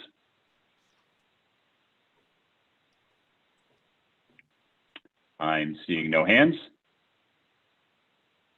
And with that, we will be moving on to our next agenda item this evening to please discuss reopening plans for town buildings. Blythe? So I'm looking forward to this part of the meeting because we are working on reopening to serve our residents. We have, I asked both Matt Hafner and Scott Bragdon to take the lead on this, both from the facilities perspective of how do we get ready and be safe, and then from the HR perspective, how do we make sure that we have all of our ducks in a row in terms of what we have to do and make sure that people have all the rules are in place, all the procedures are in place, and so on. So in your packet is our pretty close to final reopening policy. And our intent is to start slowly, but start with being open in town hall at some point next week by appointments. We have taken time and spent some of those CARES Act and FEMA dollars to move the town clerk's office back down to the ground floor, install some plexiglass in places, and set up what was the clerk's office as a meeting room for anyone who wants to come in and meet with an employee and conduct some business one-on-one. And we've already started and will continue to bringing employees back to be working more in the office, the assessor's office, which was really able to work primarily off-site. The assessor is back this week and we're going to continue to ramp that up. But in doing so, as you probably have heard in the news, we have responsibilities like any other business to have procedures for employee screening and making sure that people are able to come into work each day, that we have procedures for how we're making sure people are distanced while they're there. We've moved some desks around and making sure that the folks who come in to see us, understand what they have to do, i.e. wear a mask unless they have an underlying health condition. And so I think we are going to be one of the first in our area. But for town hall, like I said, we have a meeting tomorrow morning with department heads to go over all this and make sure everybody's on board, knows what they need to do. We have time to provide all the training to everybody, but we would again start to reopen by appointment at some point next week. And then as the state moves through its phases, we plan to do so as well by going from being open by appointment to perhaps having doors open and people being able to flow in and meet and conduct their business at a counter in the future, to the point where some point, hopefully over the summer, we can be, quote, back to whatever the new normal is going to be. At the same time, as you know, the library has already started per the state order to start offering curbside service this past week, and they have. And the COA, we're working through all of the things that we need to consider. What types of activities can we do? And for there, we're considering that perhaps people need to sign up for things. They can't just drop in because that's hard to manage. And what types of services that we offer can we do that with? And how do we handle things as simple as, are we going to have communal coffee for people to walk up and use, or do we have to do that differently? So we're working through those things. And I expect that they will open, probably staff is now back there. But for public, we're going to go a little more slowly because there's more to work out there. We're making adjustments at DPW to serve people who want to come there, especially as we transition to our new way of with trash bags instead of stickers. And probably last will come police and fire, just given the nature of their work. So I just wanted to give you all an early look. We'll spend the rest of this week on training, getting all the posters up we need to have, making sure we have some thermometers to take temperatures if we need to, changing our signage. But our plan is to start next week, and hopefully, the numbers stay well in Norfolk and it goes well, and we can continue to work towards getting back to the way things used to be, to the extent that we can. So just want to give you a heads up about all that because we're excited. Thanks, Blythe. Any questions or comments from the board, starting with Cece? No. Chris? Nope, it looks like a pretty comprehensive order, so it looks great. At this time, I'll open it up to anybody in attendance. If you could, please use the raise hand function. Mr. Rosenberg, go right ahead. I'd like to request that the reopening plan explicitly deal with public use of the meeting rooms in the library as distinct from other library services, and perhaps talk about social distancing requirements for groups meeting in the meeting rooms. But I think the meeting rooms are a different situation than borrowing materials from the libraries, and would be helpful if that were separately called out. Thank you. That makes sense to you, Blythe? Yes, I need to work with Libby and the library trustees. I don't, as I said earlier in the meeting, I don't expect them to open to people coming into the building until probably July. But I'll make sure that she's aware of that. And then once we know what it is, we're working on putting up a separate web page on our website where we can put all this information. And so as soon as that's available, we'll get that up there. Thank you. Thanks, Blythe, and thank you, David. Does anybody else have a question or comment for our reopening plans agenda item? I am seeing none. And we'll be moving on. Our next item this evening is our town administrator update. Take it away, Blythe.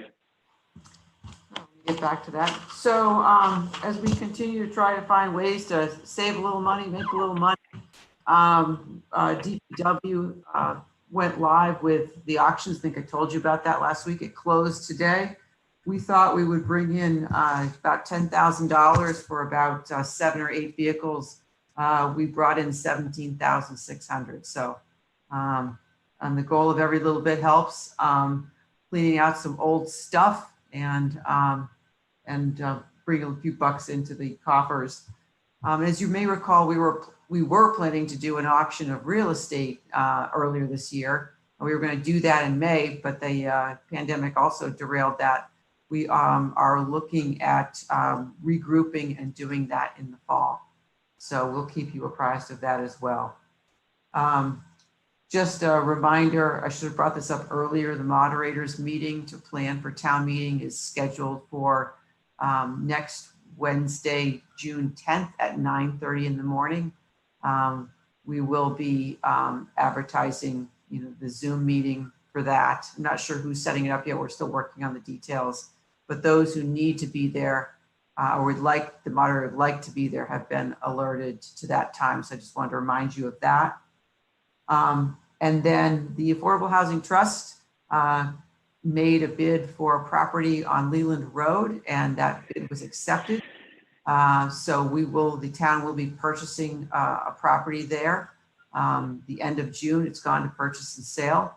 So we'll be working through a process to turn that around to hold a lottery and be able to then sell that to a family who meets the affordability guidelines. So that's a little bit of good news there. And lastly, we have, if you've been down Lake Street, you know that we have done the first course of paving. We had planned to get out there and follow that up with the drainage work per the conservation order of conditions. We've had some questions raised by one of the abutters about where we can do work and where we can't. So we've had to hit the pause button on that for a little bit, get town council involved, but we're hoping to resolve that in the next few weeks and get back out there to finish that job. But otherwise, it's going well. And those are the things I want to keep you updated. Otherwise, the agenda was a good overview of what's keeping us busy these days. Great news. Thanks, Blythe. Glad to hear, especially that Lake Street is making some progress. I'll open it up to the rest of the board for any questions or comments related to the town administrator's update, starting with Chris. Not at this time. Cece? No, nothing at this time. Very good. Thanks again, Blythe. Our next item this evening is to approve some warrants. Chris, I do believe you are up first. Right. Make a motion to approve the following warrants. 5/10/2020 in the amount of $2,500,882.06, and on 5/22/2020 in the amount of $823,545.05. Second. Hearing a second, any further discussion? Hearing none. All those in favor with a roll call vote. Kevin Calcutt, aye. Christopher Weider, aye. CC Van Tine, aye. And Cece's up. I move that the following warrants be approved. May 26, 2020, $361,177.73. And May 26, 2020, $67,046.93. Second. Hearing a second, any further discussion? Hearing none. Roll call vote. Kevin Calcutt, aye. Christopher Weider, aye. CC Van Tine, aye. And our last item this evening is the approval of some minutes. Take it away, CC.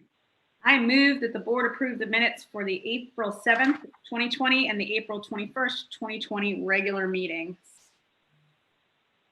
Second. Do we hear a second? Hearing a second. Any further discussion? No. We're hearing none. So we'll take one more roll call vote. Kevin Calcutt, aye. Christopher Weider, aye. CC Van Tine, aye. Thank But you you very have much. more than one. You have another roll call vote coming, Kevin. What's my other? Oh, to adjourn. Adjourn. Well, before we adjourn this evening, I'll just go around the horn very quickly, see if anybody has anything else. Blythe, anything else for the group? Just that we'll keep in touch with you about how we're doing with our restaurants and whether or not we're ready to ask you to have a meeting before the 16th to approve anything so they can get back to work. Very good. Thanks, Blythe. Chris, anything else? Blythe, I don't know if you know the answer, if Todd's still with us. How did we do with the tax collections yesterday? They had a chance to see where we are with regard to tax collection. I did chat with with Anne Marie briefly. She said that everything was she felt was going well. She didn't seem to concerned that there were any particular more people who hadn't paid or not than is usual. But I will follow up with her in the morning. Great. Cece, anything else for the group? Nope, nothing. Have a great night. Very good. So our next meeting will be on June 16th, and that will be the last meeting of this board before town meeting. So with that, if I hear no objections, I will make a motion to adjourn. Do I hear a second? Second. Second. Hearing a second. Further discussion? Hearing none. Roll call vote. Kevin Calcutt, aye. Christopher Weider, aye. CC Van Tine, aye.